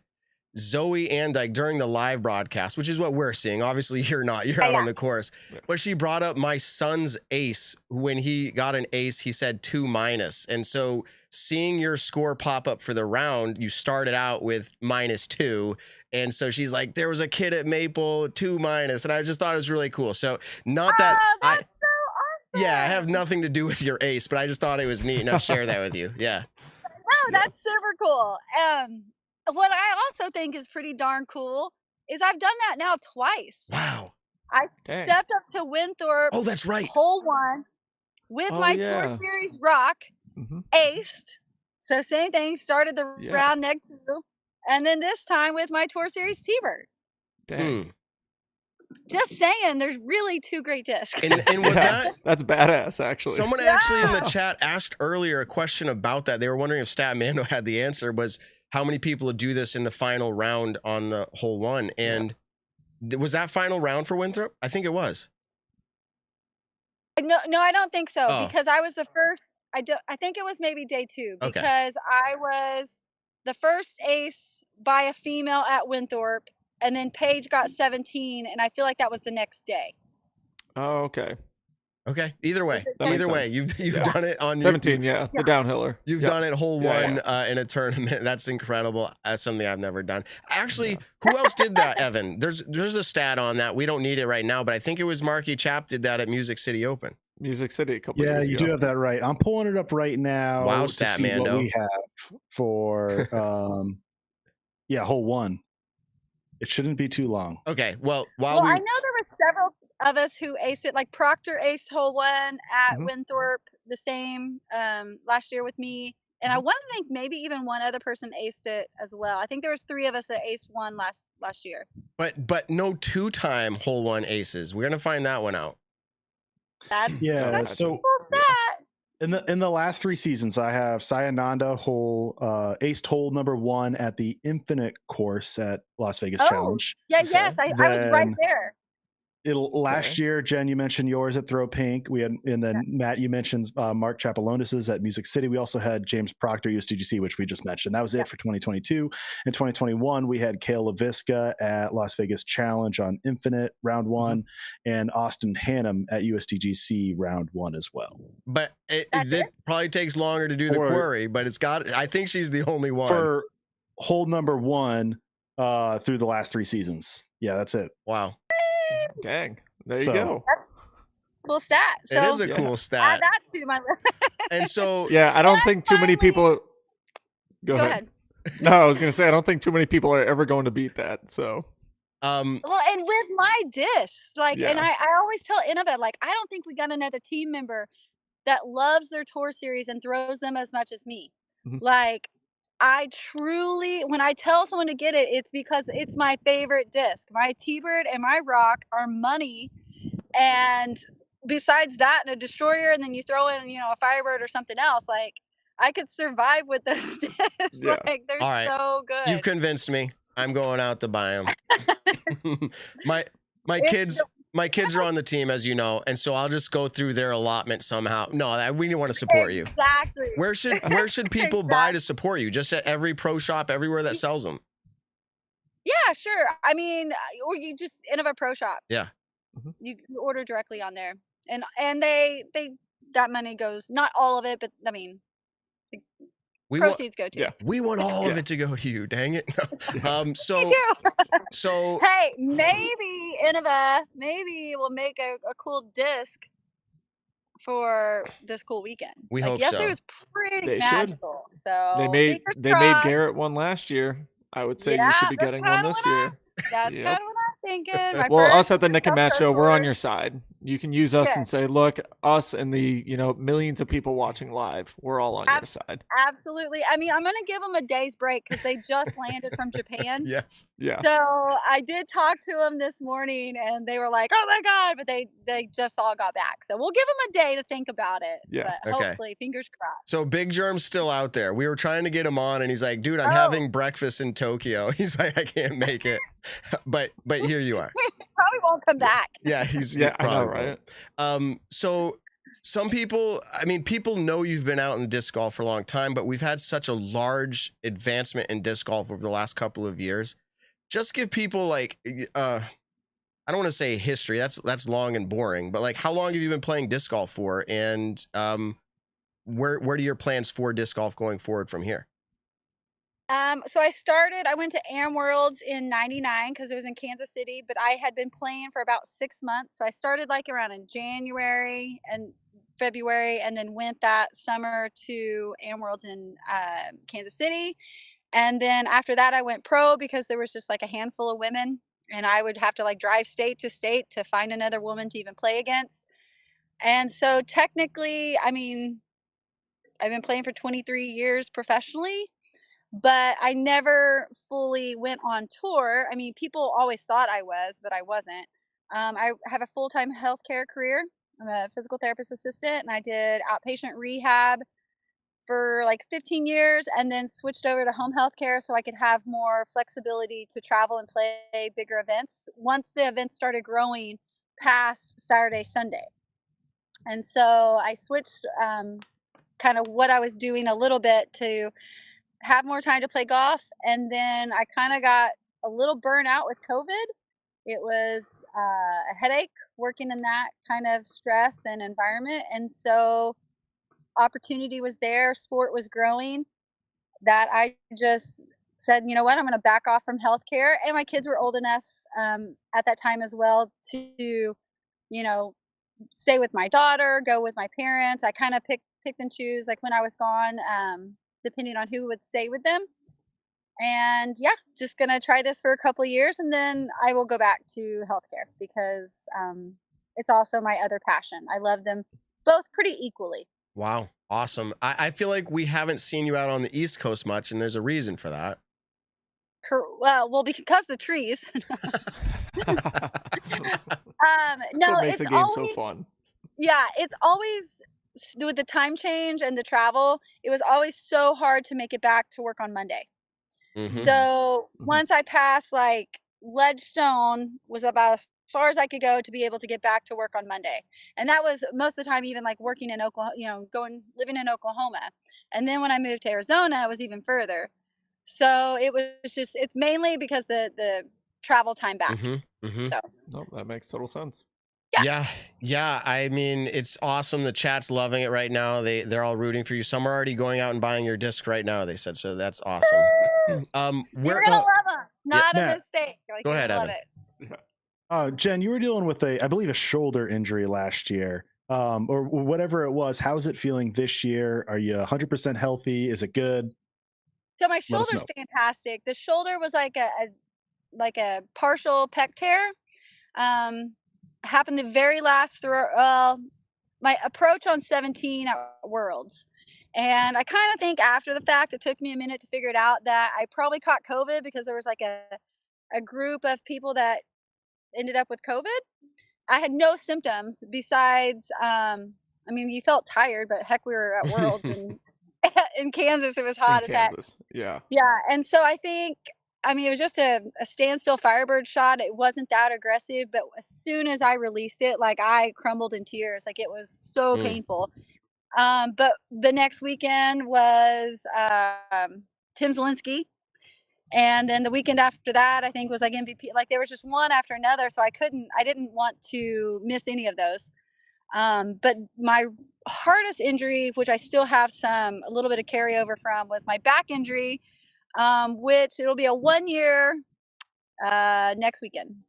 Wow. I had a bad adjustment at the last day at Portland World. It was after everything was done. It's my birthday, so I thought I would give myself a treat, and crippled me. Horrible. So that one was super bad. I had a lot of treatments to try to get it back. And it doesn't bother me when I play, except for more just like standing for a long time hurts really bad.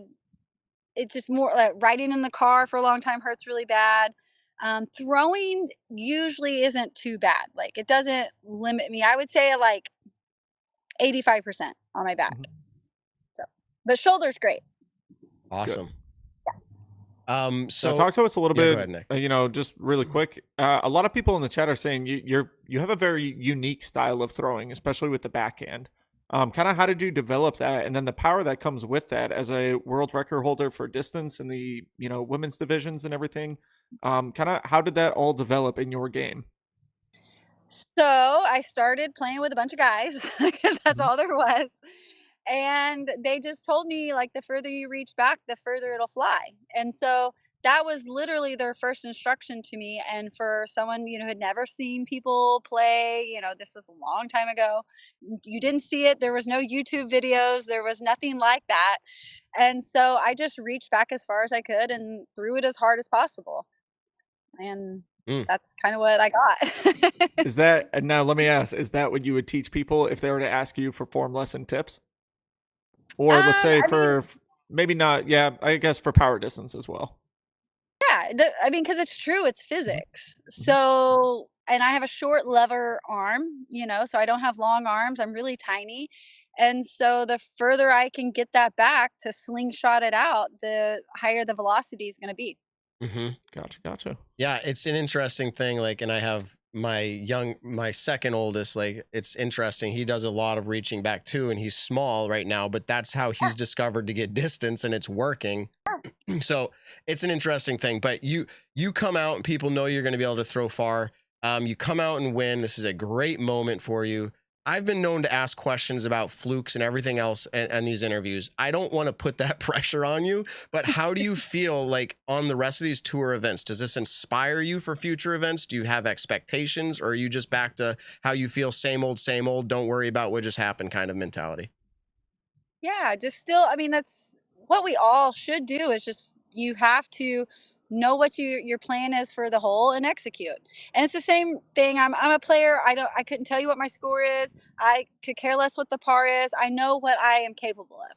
So that's my goal. Whether it's a par 4 and I know I can get it in 5, or it's a par 5 and I know I can get it in 3, that's what I'm going for. I don't care what the scorecard says. And it's the same thing. Like, I knew walking, hole 16, I messed up on 14. Like, I didn't care if, of course I wanted to win more than anything. I've been around a long time. I wanted to win. But if I lost, I was okay with it, because that was probably one of the most epic FBO battles ever. Like, we were chin to chin, shot for shot every single hole. If she missed a putt, I gave her a putt back. I hit a branch, then she ended up hitting a branch, and and when I would hit a basket, she'd hit a basket. Yeah. It was just an incredible round of golf. I know we've had a few battles. I can remember Paige's huge putt, at Sunset a few years back.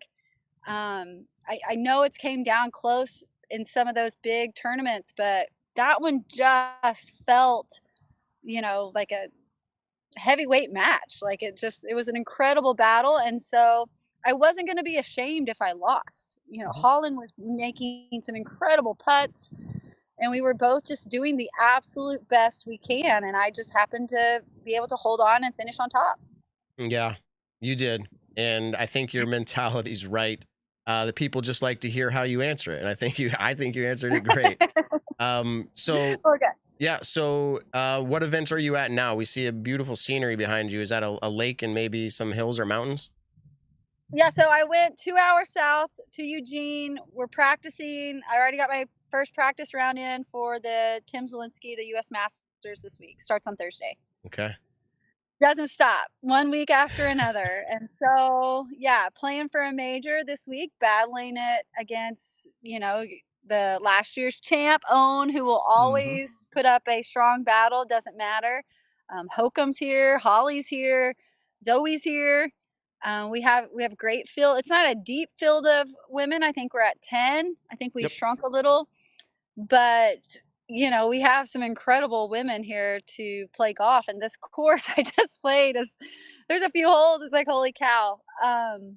They're just really tight, like 200-foot shots. It's like, you better get not lucky, but it's tough.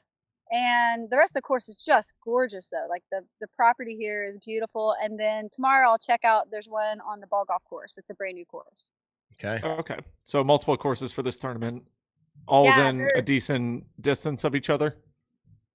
Pretty close. I think about 30 minutes or so apart. And then the AMs or some of the other pros, I think there's like 4 courses that we're all playing. So we're just playing 2. Thank goodness. Nice. Yeah. But 2 courses to learn this week, 2 courses to learn next week, back-to-back events that are 4-day events, and then just a short week to drive to Kansas and get ready for DDO and start heading out to the east. Any European travels this year? No, because they put Masters Worlds. So I would love to. Hannah and Evelina had invited me over, ready to take care of me over there. And just the last couple of years, our Masters World titles right there. So it's if you go, like, you would have a day's travel to like get back and practice and start. So a little too much. One of these times I will hopefully be going over there to Finland anyways to shoot some stuff, but not for the European Open. Gotcha. And I even won the registration or whatever, blanking. You got an invitation, right? Invitation, sure. Yes. Yeah. Yeah, I was going to say a bunch of people got the invitation for this past tournament. So yeah, someone asked me too if this was an invite for Throw Pink, and I didn't hear anyone mention it, so I haven't seen anything on Instagram, but I wouldn't be able to fully answer that. Leave it to me, the 2 events that I played well at. Yeah. Yep. But I'll get there. I'm not worried about that. Oh, I was going to say too, when you talked about like seasons or expectations or whatever, I feel proud that I'm always there. Like I only had 1 event last year that I did not cash, and that was Maple Hill with that shoulder injury. And so, I mean, I still got 3rd the week after I injured it at the U.S. Masters, and I want to say then Maple Hill I think was the next one or something like that, or Vermont. It might have been Green Mountain in that. But my shoulder was toast at that point, and hard course, had never played there, and so I was proud to say, like, out of all that's the worst. I've never, knock on wood, I've had a pretty healthy career. So to only have 1 missed cash with 2 bad injuries, I look forward to a really good year. I'm always consistent enough to hang in there. So you were saying earlier, maybe not win, but I'll be right there. Yep. You were saying earlier, as a physical therapist assistant, what you used to do, how has that helped you out just in the sport of disc golf, more so being an athlete? As we see the new generation kind of coming into the sport, and we've seen other players from other sports come into it, athletes in their respected sports, how much of an advantage do you think that has given you over the years of you playing? I definitely know how to take care of my body, and then injury prevention as well as recovery and if something happens. So I have a great community of, like, anytime I was coming through Oklahoma, I'd go to the clinic that I used to work at and have an incredible therapist that I trust with my entire self work on me. And then I know what to do. Injuries sometimes just happen, right? So you can fall in a hole and it's not really a knowledge-based thing. So I definitely have the knowledge of how to kind of deal with it and then hopefully help prevent other injuries afterwards. Oh, I know about injuries just happening. I'm only 38 and I did something with my rotator cuff in a back closet trying to get something off a shelf. I'm like, what just happened? And then the last hole of the tournament this week, and I forehanded and I did something in my abdomen area, some muscle strain. And I'm like, what am I doing? So I get it. Yeah. Yeah, Um, Holland and I were running down the hill, and she's like, "Oh, my back's stiff," and I was like, "Please, get to my age, like, wait." You, like, roll out of bed, and you're like, "Oh, crap, what was that?" Well, we're not going to Yeah. guess your age, but I do want to talk about what I've observed of your character. I feel like I've been out to a few events and I've seen you there. I feel like you are extremely positive, and everybody has their downs. I get that, but I just want to talk about what I've seen. You're extremely positive, encouraging to FPO players, especially I've seen even stuff that's not on cameras. You're very interactive with all the players. Is this some type of role that you kind of feel like you've taken on? Obviously, you're very involved with the Team Innova, but just in general around and the FPO division, is this something you feel like you've taken on as a role for you to be this positive person to them? Well, I was a cheerleader. Awesome. I guess I have a history of that. I'm a mother, so and healthcare, so I think those are two, you know, things that make me very caring and nurturing and supportive. So that probably has that background probably adds to it. Yes, I feel like I'm kind of the mom around here a little bit, so that probably adds to it. And then two other things are probably just one, I personally play better when you're having fun and you're positive. Now there's a fine line, we're out here with these big events and there's so much on the line. It's hard to be like, "Oh, let's just go have fun," Hmm. because it's serious. But typically if you're out there and you're having fun, better things happen. Whether that be like we're releasing different endorphins, you're letting go of bad shots to where you can continue to move past them easier if you're positive. I mean, I definitely think staying positive with yourself makes you play better, but also if you're in a group that is going to be positive and supportive, I think we all play better. And I don't want to beat someone who's playing bad. I want to beat someone just like we did yesterday, where Holland and I were both giving it our very, very best. And then there was a winner. We add up the scores and see who wins.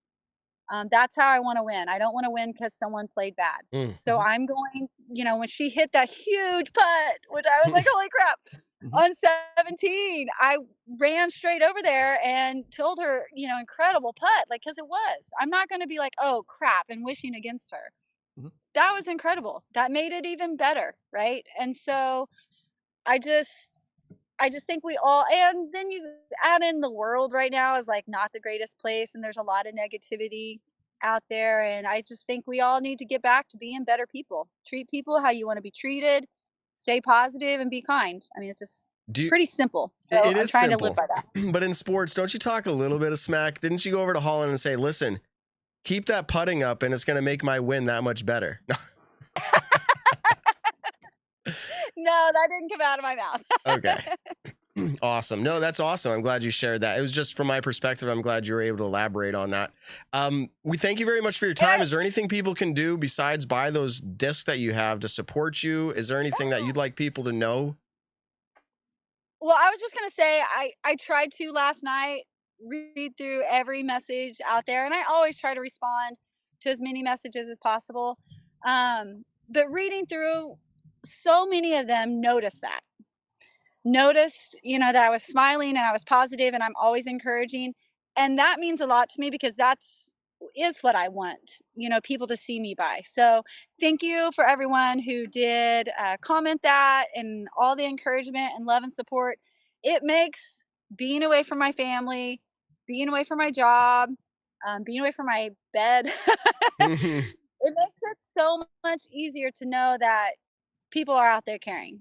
Mhm. So that helps, and I'll probably cry. I'll try to get this out. Um, had someone, well, actually, I can tell you who it was. It was Scott Stokely.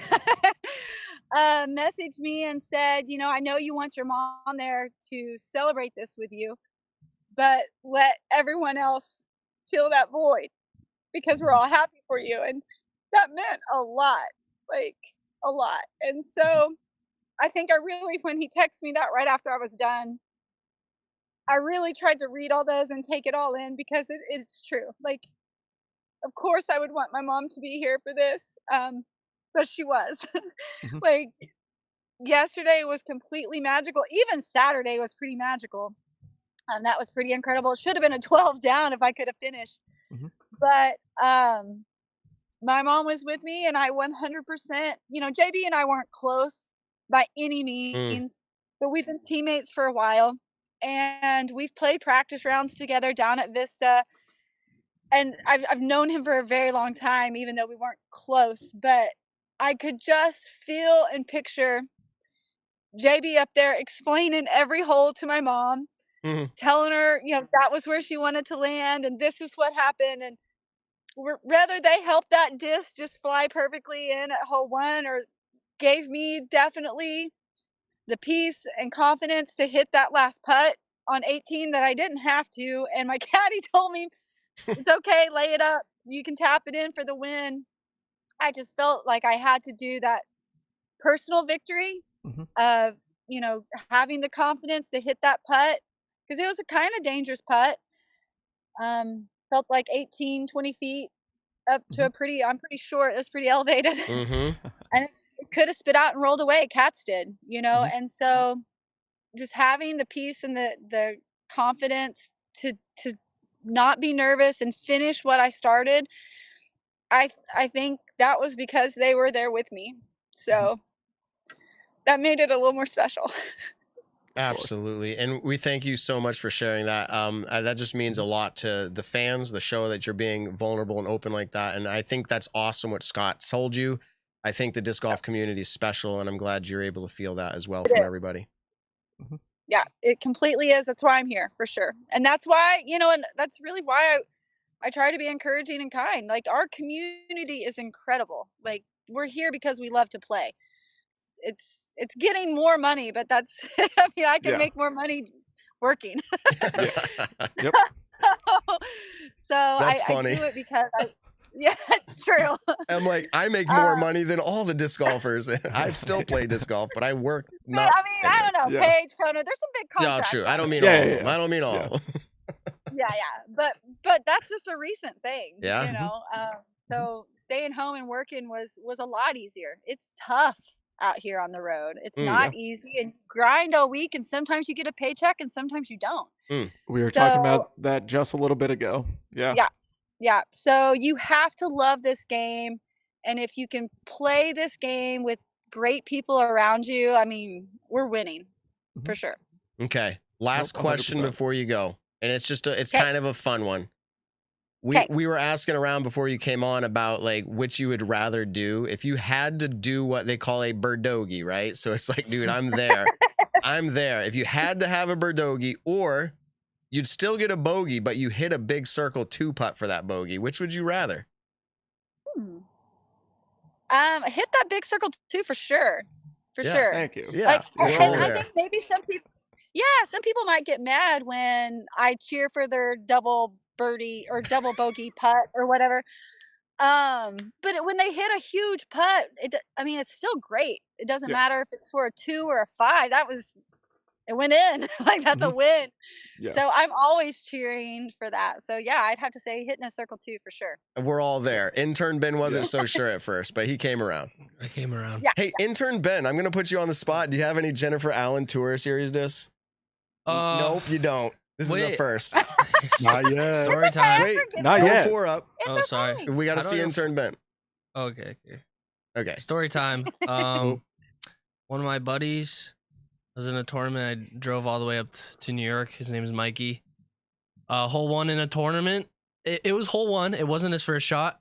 Jennifer Allen T-Bird. Boom! Straight into the chains. Aced it. So I've had experiences with them, and I've thrown them, but I don't own them, unfortunately. But yeah, hole 1. It's the hole 1 luck. And they just love aces. I've had so many people tag me, and I was getting kind of angry because I hadn't really until this last year had an ace with my own T-Bird. I have a lot of aces. I don't even count them, and I've had two aces in a day even. And so but never with my T-Bird. But everybody else had. Even my son had ace with my T-Bird. And I was like, God dang it. They love to go in the basket. Catches chains. Awesome. Well, Again, very grateful for your time. Obviously, you're a professional disc golfer and you're practicing, getting in for an important tournament. We appreciate the fact that you took time to join the show. I'm glad the signal worked out here. It's so that was wonderful. good. Anytime. You're top 1% of our guests who have had very clear signal and everything like that. Yeah, you're killing it right now. Yeah. Sweet. Compared to, I mean, Let's say- Milo, like that's yeah. pretty crazy. Yeah. They should come down here, I guess. Yeah, they should. They should. But no, we really appreciate it. And we want to let you get back to your professional life here. But the time you took here means a lot to our listeners and your fans as well. So thank you very much. Well, thank you guys so much for having me. I'm glad we can make it happen. All Thank right. you, Jen. Peace out, Appreciate Jen. it. Have a good one. See ya. All right. The chat had a lot of cry emojis. I think we were feeling it. That was epic. That was awesome. I'm so glad the time was made and she was able to do that. Join the show. With awesome signal. Yeah. And everything bonus, like that, which is a treat absolutely. to have. Yeah, it's a I was bonus. gonna say it's a treat to have nowadays. I said that her first ever PDG cash was in the year 2000, right? I said that during my I don't know if recap. you said- Well, I you don't said remember. I think you said it was 8,000 somewhat many days ago. Okay, yeah, well, Yeah. So exactly, it was 8,393 days. It's actually almost 23 years to the day.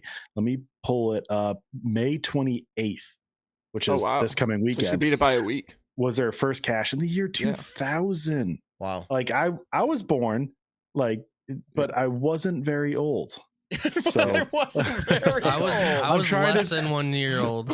Yeah. I'm trying to think like 2000. what I was doing in the year 2000. 14, 15. I was somewhere in there. I hadn't found disc golf yet. It was another 5 years for me to find disc golf. So she's No, got I was one. Yeah. And- I was 6 you're a I baby. was 6 years old. 6 I years was old. in- Wow. Okay. I'm the oldest one here. We know that, but that's Yeah. wow. Cool. Kat Mersch, who was on that final round lead card, not even born. Jen Allen was cashing PDGA checks. Well, So- but I was Technically. I was in a weird spot thinking here as an interviewer. I was gonna ask the question like, so how old are not how old are you? But I know it's not the most polite thing to ask, but it was gonna be like these women that are coming up in the sport, like you were playing before they were born. Anyways, we got around to the fact she feels kind of motherly out there, and that was enough. We heard, so that's great. Yeah. That's awesome. And apparently her discs are awesome. I didn't know you had that story, Ben. Your friend threw a Jennifer Yeah. Allen in. Yeah. On a hole one. Yes, on hole. Okay. Like shotgun starts how they start. It might have been our 5th hole, but it was first try, obviously in a tournament. Nailed it, center chains. He was stoked, and I think he bought another one instantly just because of that. Because obviously you can't throw the ace. was that the ace in the Statmando hat? We can can hear if you you. want to re-enter, Jen, it's up to you. We can hear you, but the chat can't until we let you back in. Okay, bring her back in. Here you are. Okay. You're back in. So my daughter is older than Kat Merch. Oh wow. Okay. That is Yeah. awesome. Yeah. So Yeah, we discussed this my last round or the last round yesterday. wow. Okay. That's try to- awesome. Over here to this hole, it's so pretty. It's windy as heck though, so that's why I was down by the water. Well, Well, that makes sense. One other thing I'm about to level up next weekend, so it's about to get even older. Gotcha. I like how you said that too. Level up. Yeah, I don't call it my birthday anymore. Yeah. I'm gonna start using can't that. Look with at the that glare. basket. Look at that. Okay. For our- That's a Wow. good looking What? basket. Oh, we should I ask can't this really see catcher what I'm chain doing. star. Brand new. No, not. Brand new. Wow. Well, Oh, it now just the signal's froze up out. picture perfect frame on the Boom. basket. Beautiful. All right. With that being said, we'll drop it. Like she can come back in if she wants to, but I will say that, just- yeah. great looking basket, but Oh, she's gone. not enough trees. I Want don't some need more the trees around that basket. I do play good in the woods. We kind of talked about this in a group chat. We don't really need to get into it, but I just ordered that basket, not that whole whatever it was, but I just ordered that Innova disc catcher Pro 28. I just ordered it, so I wanted that. What's considered maybe the best basket in the world. Some are going to argue that, but I think it is. It's the most expensive. We can say that much. Yes. Is it really? I think it's. Is it though? I think it is. So it's if five. you It's buy all 500. nine, It's they, like, 500 do, like, a bucks. Like straight up discount. individually, it's like $500. So Yes, individually $500. $500 if you buy all 9. I forget what it is plus shipping, but yeah, it's pretty up there. I think it is the most, because I've seen like the dynamic disc 450. What are they called? Whatever the veteran, whatever veterans. they are. Yeah, I've Veterans, seen yeah. them all. Some may question why I did this. I have a lot of winnings in Disc Golf 978. They did not pay for this ad, so it's not officially an ad, but Disc Golf 978 runs amazing tournaments, and I play in their tournaments, and me and my sons play in the tournaments, and we're doing okay. So we're like cashing all of this prize money. And I'm like, we don't need discs. We have so many discs. So we're buying baskets. And we've got baskets from Maple Hill off the course on our property. We've got other practice. Like, we wanted to try a new one. So now we've got almost 9. So there we go. Nice. That's how you do it. Very cool. Evan, give us this game. It's been a while. Know your ABCs. I think that's what we want to do right now. Ben, me, and Nick will play. All right. It has been a while. I like it. There was a few busy weeks, and there's a few I was busy weeks, and then there's a few like the show was too busy because we had 80 guests on in an episode. So it has been a minute, but I do think we got some good ones here. So we don't have any music, so I'm gonna go straight into it. Not as exciting, but thought that was Harry Potter at first. Sorry, it's not the best music for this game. No, that doesn't quite build it up, but it's a good segment that we just didn't go from talking to more talking. We had something in between. Eagle McMahon has won the Beaver State Fling now for the 3rd time as a tour event, being Major, Elite, or Silver. Which of the following events has he not won at least twice? So I'll say 3 events. If he has not won them 2 or more times, that's the answer you want to pick. He has won 2 of these events at least 2 times, with Beaver State Fling being another one. So A, the OTB Open / the San Francisco Open, that being a continuation of the San Francisco Open into the OTB Open. So the 4 years of that event. B, D-Glow, or C, Las Vegas Challenge. Which of these events has Eagle McMahon not won at least twice, as he's only won it 1 or 0 times? The OTB Open / San Francisco Open, D-Glow, or C, Las Vegas Challenge. I didn't give the letters the second time, but I think you can put it together. So let's start with Nick, if you're ready. Wait, no. Let's do this. If it's Evan, it's Ben. It's gonna pick Evan though. Nick. If it's Evan, it's Ben. If it's Evan, it's Ben. Okay. Yeah. So it's Nick. Ahead.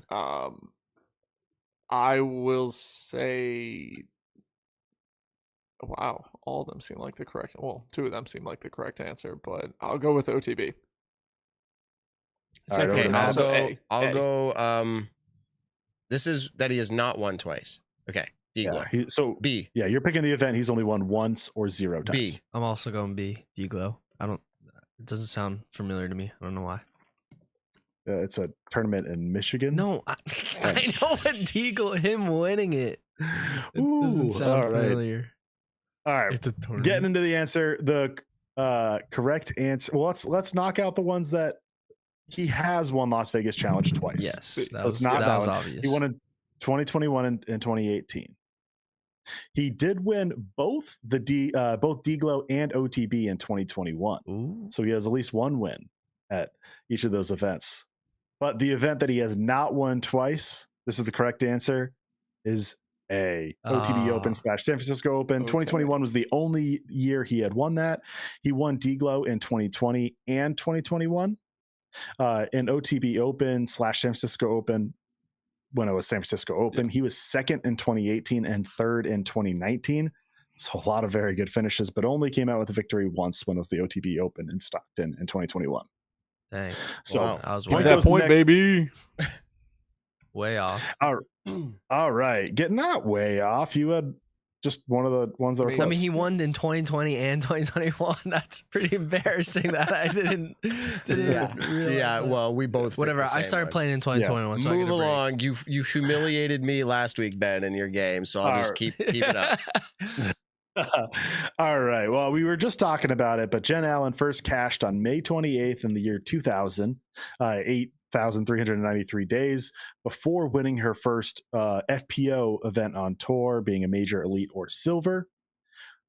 Of first-time winners on tour this season, who had the longest previous gap between first cash and first win on tour? Just from this season, that is going to be A, Sayananda, B, Emerson Keith, or C, Maria Oliva. So pretty much which of those has the longest gap between first PDGA cash and first win on tour when they won that event? Nick, go ahead. B, Emerson Keith. That is also my answer, Emerson Keith. And why is Evan smirking though? Now Ben's gonna change. Whoa! That's my answer because Statmando literally posted a stat about that, or it was the Pro Tour or something. You're a stat maniac. Yeah, they posted a stat, so it's B. It's B. Solid. All right. He's about to say it's A. It's not B. It is not B. Let me tell you what the stat was that you saw, which was Emerson Keith had the longest gap between first PDG cash and first elite win since Matt Bell did it at the 2019 Delaware. Yes, that Disc is the Golf stat Challenge. I saw. Was that your stat? But the interesting, I don't think it was me. I think it was, okay. I think it was, I might've been Steve. He was in the chat earlier. The other two won silver events, so wouldn't have qualified for that, that part. Because it was elite or majors. Like there's always qualifiers to everything, right? Yeah. So the correct answer is C, Maria Oliva. I straight up did not believe this. Yeah, I'm like, I don't even know. Yeah. You gotta explain. Yeah. How long has she been playing? Maria Oliva first cashed by winning the 2014 Turner Twist in Grand Prairie, Texas on October 19th, 2014. She went on to win New World Championship on November 3rd, 2022, 2,947 days later. Emerson Keith is the next highest of this set at 2,555 days, first cashing on May 15th, 2016, so a year and a half after Maria Oliva, and winning on May 14th, 2023, about a half a year later. And then Sayananda was also very close, 2,429, first cashing on July 31st, 2016, the same year as Emerson, and then winning on March 26, 2023. The interesting thing is Maria Oliva, I said, won that 2014 Turner Twist in Grand Prairie, Texas. Emerson Keith was playing MA2 in that event, finished 5th. MA2, baby. Maria Oliva won an FPO.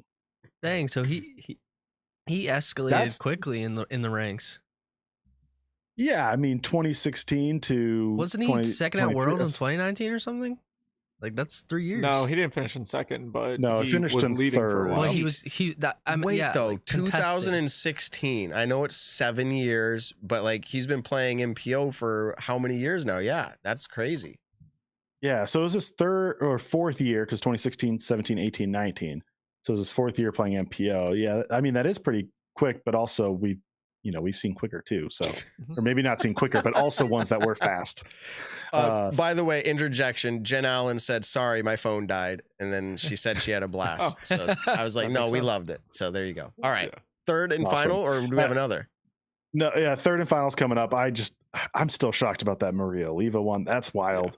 It is wild. All right, we didn't do picks last week, but I did make a pick. I was doing one of Ben's famous picks, Niklas Antila to win Beaver State Fling. I was feeling it. He's been playing well lately. I think he finished 5th, if I'm correct. Yeah, tied for 5th with Carter AHRENS.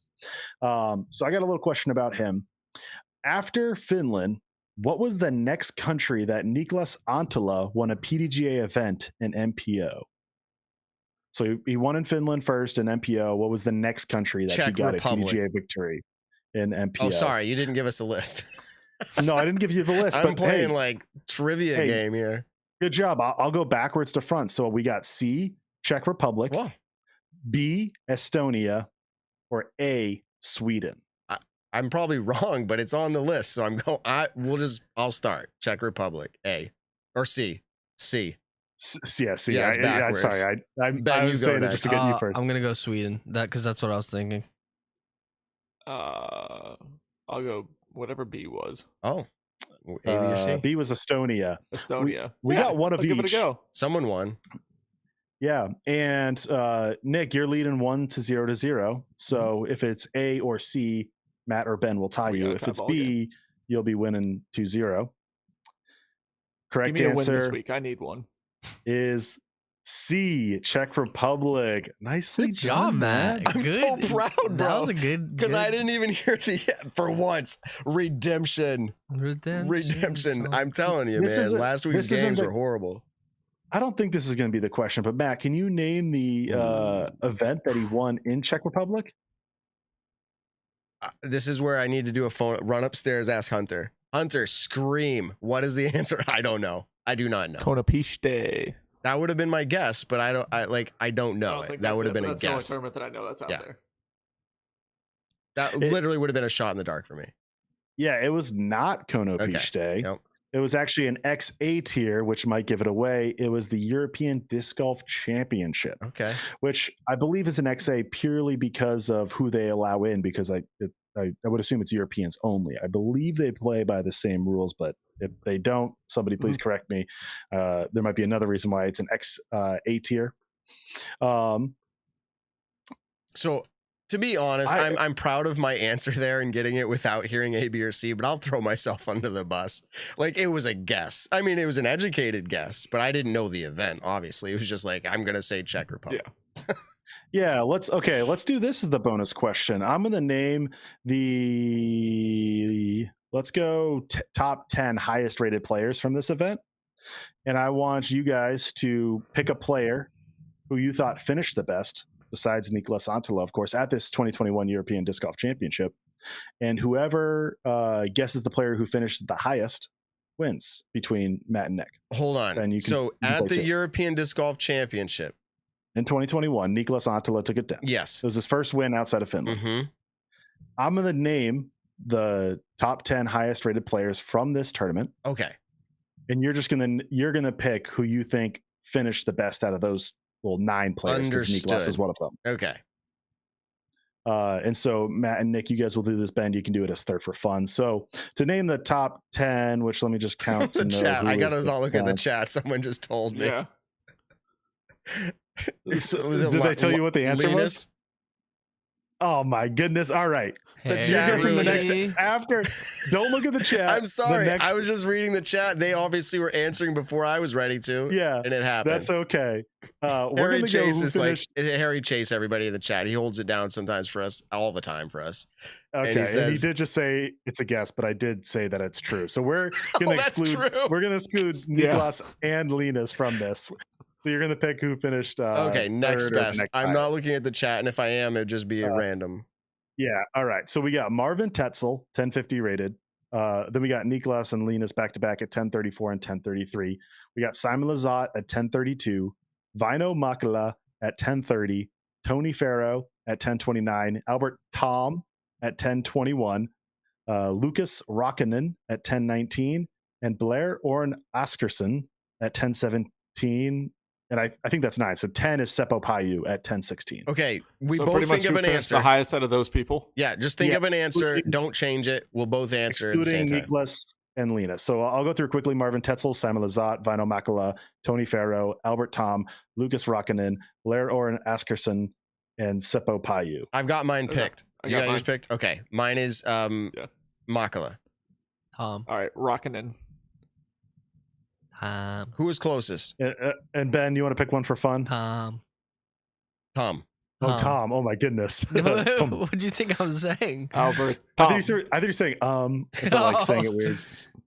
All right. The highest player between Vino Makala, Lucas Rokkinen, and I don't even remember which one you said, Ben, but Tom. It wasn't it. Tom, thank you. Oh my goodness. I have short-term memory loss. Is Vino Makala, who finished 6th. He was the highest placing one of the names I named in the top 10 highest rated players. Lucas Rokkinen finished 9th. And Tom finished 24th. Let's go. So that was not it. Kobe. Well, that was awesome. Yeah, we had some thirds and fourths that were included in this who weren't too high rated, like Jakob Semmerad, who we know a lot lately. Yep.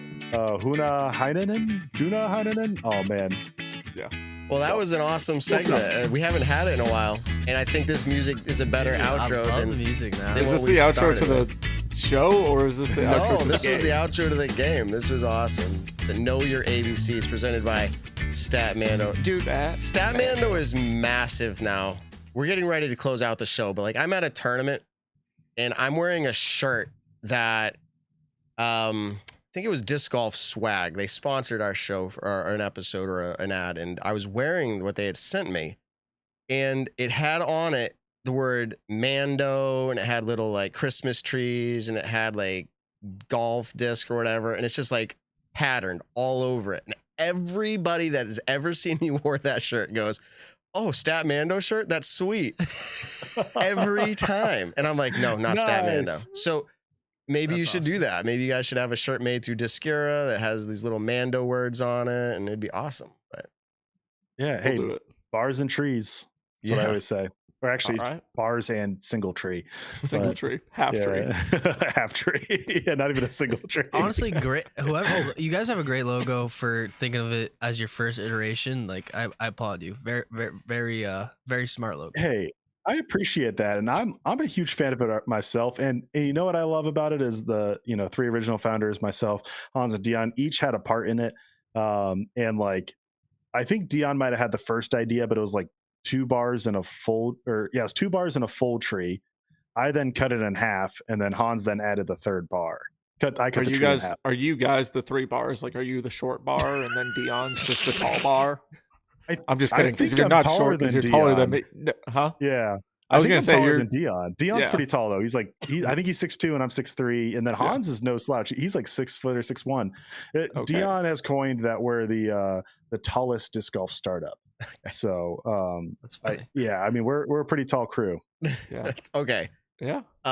We're excited to play the Flex Start with you this Friday, Evan. Hunter and Tanner are excited to play with you, and Hunter immediately said, "Oh, we get to play with Evan Berg. That's going to be awesome." Evan Berg. Oh my goodness. All right, you guys got to film that. I get a good cast a plastic call after this. Yes. Okay. They're probably sleeping. It's Kern. really late in European time. I don't know. There was a lot of funny moments here. The chat has had some great comments tonight. Even Daniel here. Are you guys the bars? He loved that question, Nick. That's awesome. Making him cry. There's something fun like that in the logo. That was cool. Like 3 bars, funny. 3 founders. I gotta ask. I'm not asked, but a follow up, and we got to do predictions for the next upcoming event. But and Ben has something to say. We got a little bit to close out here.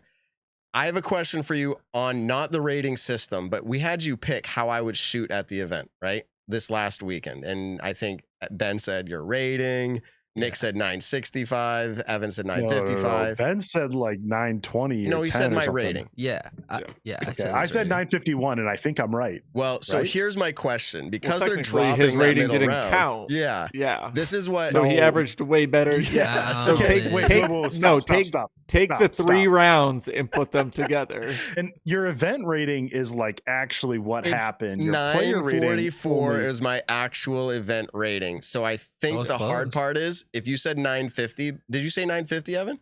Yeah. Then you guys split it. You and Ben split it. I split it down the middle. Yeah, we were both 1 stroke away. Basically. But if we drop that round the same way that Gannon said in our interview with him last, he goes, that round won't count. So I actually averaged this. This is what Gannon said. That was what Gannon said. Yeah, that was wrong. He did say that. He goes, I actually averaged this at the event. I average higher than anybody. And I'm like, okay, that's I'm going to try that from here on out. So I averaged 982. It's pretty good.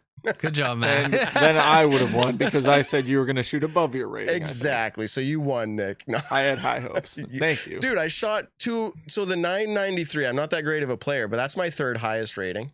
And 974, I'm nothing for me to cry about. So like that rain round is just bad. Anyways, good people I was playing with. I have no issues. The morale, everything was pretty good.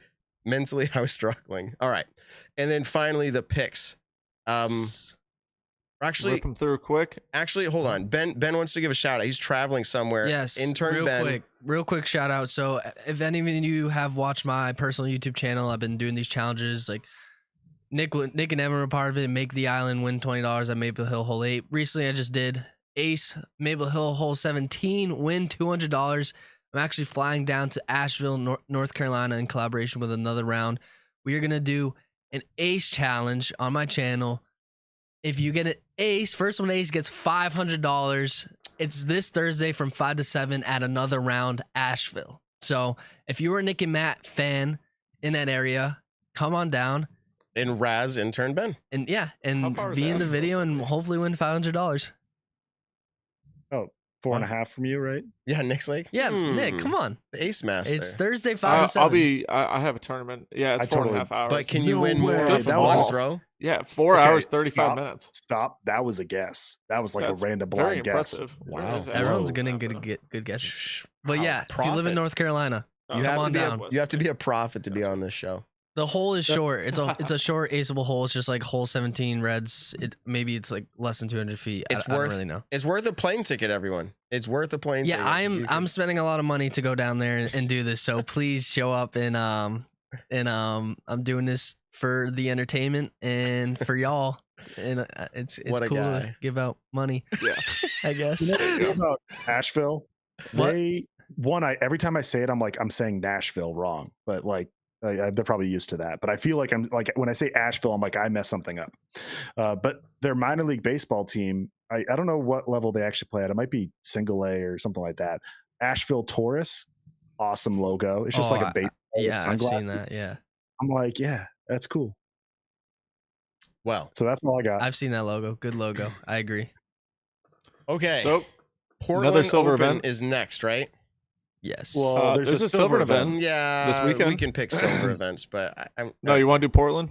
I We're don't not know. doing Portland Open picks this week when there's an Yeah, event. in probably not between. this week. Yeah. All right. No, All right, let's do Cascade Challenge picks. Discraft's Cascade What? Challenge Where- presented what by course Grip is this? EQ. I don't know. It's out in So- Shelton, Washington. Yeah. So fun fact: this is actually where Dion's home course is. Okay. So Dion's winning. Well, You better yeah, I don't be think he's smart. playing. Dion. You know, I've heard plenty about this course. I like for the life of me can't remember too much about it. I'm pretty sure it's mostly wooded. I think it is, but I think it's like fair lines, fun shots. It's like one of the more like championship level in Washington, I want to say. And this might be me just completely getting it wrong, and I'm sorry, but I think that's what I remember from hearing from it. So that's all I got. I think fairly woodsy, still long, good lines. Okay. Well, I don't know enough I about don't it. know but- anything about So it to predict this is properly. this is literally to test our profit Yes. esque. Like how profit are we? So we're gonna rate Nick on the profit scale after this, and me and Profit scale. Anthony Barella Yep. picks up his first big win. Wow, that would be a big profit And- scale. I'm writing these This down, one's remember, tough. so we can reflect. Dude, These- Evan, is there a calculator? I'm trying to think how you could do that for like hot picks compared to so like if I pick I don't know, Gannon Burr and he wins versus Nick picking Anthony Barella and he wins, like that's a way hotter pick. Like they should scale it point wise. yeah. Okay. This is fun because The we strength do of picks on field. here. We do picks on here, and then Statmando, we've been doing them on Instagram too, and we've been thinking about some ideas. So like, we Well, can if you float out think some, up one, some thoughts. So one of the things we've talked about is like a points-based system, and you can do multiple picks, but I'll keep it to just winners here. Is if you pick a repeat winner, right? or the number one player in the world, Right. Things like that, or back-to-back winner. So for example, oh my goodness, Eagle McMahon just won. Calvin Heimer's the number one player in the world. Or I This is picked a new Calvin. event. Like I picked Calvin at So Jonesboro. you would get less points Right. if you pick someone outside of that group. You get more points. Maybe you do more. We were also thinking like a top 10 pick where they can't be in the top 10 of certain things. So there's some ways like that to get more points, and I think that's fair. But I don't know if we're there yet. Because what was Ben's pick like 2 weeks ago, and we were like, it's not that like hot of a pick. What was it? But it was a good pick. Was it Cat Mercer Jonesboro? No, it was when I picked Anthony Okay, Barella. no, you got Aaron Gossage. Guys, Thanks. chat, help me out. That Yeah. they were like, oh, when he was like about to win, One well, he event. didn't. Well, One close. event. He was like OTB, Okay. and he was like, Is they picking were Aaron like, Gossage. Hold on. "Oh, that doesn't really. Hold on it's a to bad the pick." chat, to those listening after. Is picking Aaron Gossage to win OTB Open like a super profit pick? Like It Was it it's- like- I didn't say that. You guys were just like, oh, it's it's an Well, okay pick. he's All played right. there so well every year that it was Yeah. kind of like, you kind of expect it. It's if you got it right, So I would have close. given you so much credit. It would have been so three, much. 3 weeks in a row. Just guessing like the winner. just like me picking Calvin and he wins. It's like, okay, that wasn't that hot of a pick. That's all we were trying to say. It was a good pick. It wasn't like if Anthony Barella won, I would have like went crazy. First win, I picked him to win. He did it. Just like Nick picking Anthony this week. It would be holy crap, how'd you do that? I get what you're saying. It was, he does. It wasn't like a hot pick, but it was a good pick. It was a decent pick. You have to pick who you think will win. We're not discrediting that. No, I know. Well, I'm the way I'm setting up these picks. I'm keeping track of points. So yes. like for OTB Open, Nick didn't pick, so he gets 100 points there. No, but so like Matt picked Anthony Barella, he came in 6th. That's 6 points. Oh, That's how I'm doing it. So we're gonna get points at the end of the year. Okay. I don't know how we're gonna do if people skip weeks, but we'll figure that out. Text us to submit them. Like if someone leaves it out. Oh, true. That's a good one too. Here's my official. This is my official stance, maybe, or opinion. I don't know what I'm trying to say, but what I'm putting in as a suggestion for how we do points is if you pick a player who was either the back-to-back winner on tour, so Eagle McMahon and Jennifer Allen coming into this event, or the number 1 player in the world, so Kristen Tatar or Calvin Heimberg, depending on the ranking system, of course, or the reigning champ from last year, which this is a new event, so it doesn't matter. You get 1 point for picking him right. So if you're like, I think Eagle McMahon's going back to back, if he ended up winning, you only get 1 point. Then there's the next tier, which is a top 5, again, in the world / last event / last year of that event. That's worth 2 points. So for example, who just finished top 5 at this last event? It's not that complicated. No, you can submit that. Okay, Evan, you can submit that, but here's my thing. If I pick Gannon Burr, it's worth 2 points. No, okay. So I'm going to go back on myself. Just do place. I'm going back on myself. 3 points. I'm going back on myself here because here I was going to say let's do like power rankings, like you picked a power like hot pick. But here's the problem: like that encourages people to pick who they don't think will win. No, yeah, it does. It's like I want more points, so I'm going to roll higher dice or whatever it is. 3 Christmas Tatars is worth more than something else, or Well, submit it in writing, Evan. We'll look at it. You could do like you don't have to do 1, 2, 3, which I agree is tough because it's 3 times as much. You could also do other sequences. Nick's like, ready to move on. I don't know, 5, it's 6, not 7. that complicated, but I just like the points 3, 4, because if your 5. guy goes like in 3, 4, 100th 5. place, you get plus 100 points. It's easy as math. I liked Ben's idea where if you guess it right, you get a point, or you get 0. I don't know. Yeah, you get 1 point, I guess. And I'm literally just doing place. I'm down for either. We'll figure it out another time. Not with the chat right now. We'll just let the intern Ben just do whatever he wants. Good. He can win. Like Evan, you're just salty because you got 55 points for that Eagle McMahon pick. And you are losing by a lot right now. Oh shoot! I didn't even think about that. I didn't even know that was the points we were doing. Well, I have to go back, but that's the first one where I started keeping track. But I'll go back. Conveniently. Exactly. No, I'll go back. I'll go back to all our Let's predictions. wait until the 6 other times you picked Kat Mersch and she finished 10th. That equals the same thing. Definitely go back though, because you've had a good season and I have. I've had a great season. All right. I've had a great season. There you go. AB and Holland Hanley. Okay. And I say, yeah, I know we're back. I don't know who's going to be here, so it's not fair. But Gannon Burr and did you say Hanley? He did. Yeah. Dang it! Come back to me. I got Gannon Burr and Ella Hansen's there. That's my. Girl. Owen won't be there because she's those are the 2 highest rated players. I don't. Yeah. And Sarah Holcomb's not there. Who's going to play This well? feels in the woods wild. here? It's Missy the highest Gannon. rated. Missy, She's not there. Don't pick her. Oh. But, okay, Holland Hanley, Ella Hansen, Kat Merch, Jessica Wee, Sayananda, Emily Beach, Lisa Fakis, Stacey Ronsley, Deanne Carey, Madison Walker, Holly Finley, Kona, and then Hannah Wynn. Ricky Lawrenson. Lee All right. Stacey House. Sayananda. That's a good pick. There you go.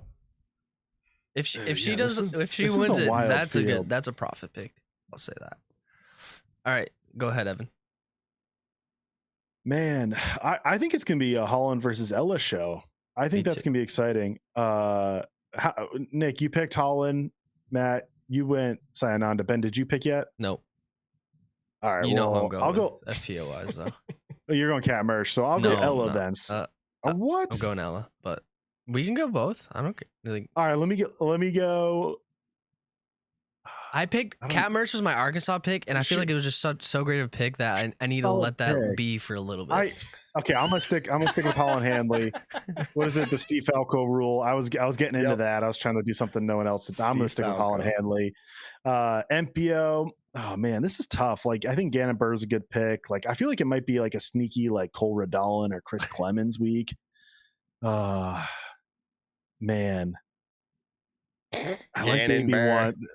This is tough. I don't want to get another 51st. 55, brother. Like, yeah. Oh, 55. My bad. And Holland finished 13, so you're actually losing by a lot. Yeah. Well, In comparison, gotta go Aaron back Gossage further. third, Ella Hansen fourth. do I roll with Niklas back-to-back weeks? I kind of want I think to. he's great. I'm gonna go Niklas and Holland. Did I do Holland last? No, I did Owen Scoggins last week on my own. So for the OTB Beaver State Fling, which we didn't do on the show. So I'm talking to myself here. I'm gonna go Niklas again. Let's roll with it. With There we Holland go. Hanley. We have our picks. Everybody, thank you so much for tuning into episode 1. Oh, I thought you did. Oh my goodness. We forgot Why'd about you put on the interns. music then? All right, I'll say it real quick. I spent long enough for 2. Sorry. Cole Radalin and Ella Hansen. Those are my picks. Thank you. Ding, ding, I was ding. wondering why I put on the music then. Anyways, there you go. We got our picks now. Thank you everybody for tuning into episode 139 presented by Cosmic DG. Don't forget to check them out. And also Double G Craft Jerky. Use code Nick and Matt, 10% off. DG Max Wax as well. Check out their website for 10% off your orders with code Nick and Matt. Don't forget to subscribe to the channel. Leave us a like. Give us some comments. We appreciate everyone being there. Don't forget to support your favorite tours out on the road. Check out Discura DG, Stat Mando, all these great partners that we have with the Nick and Matt Show. Check out whatever you want on their websites.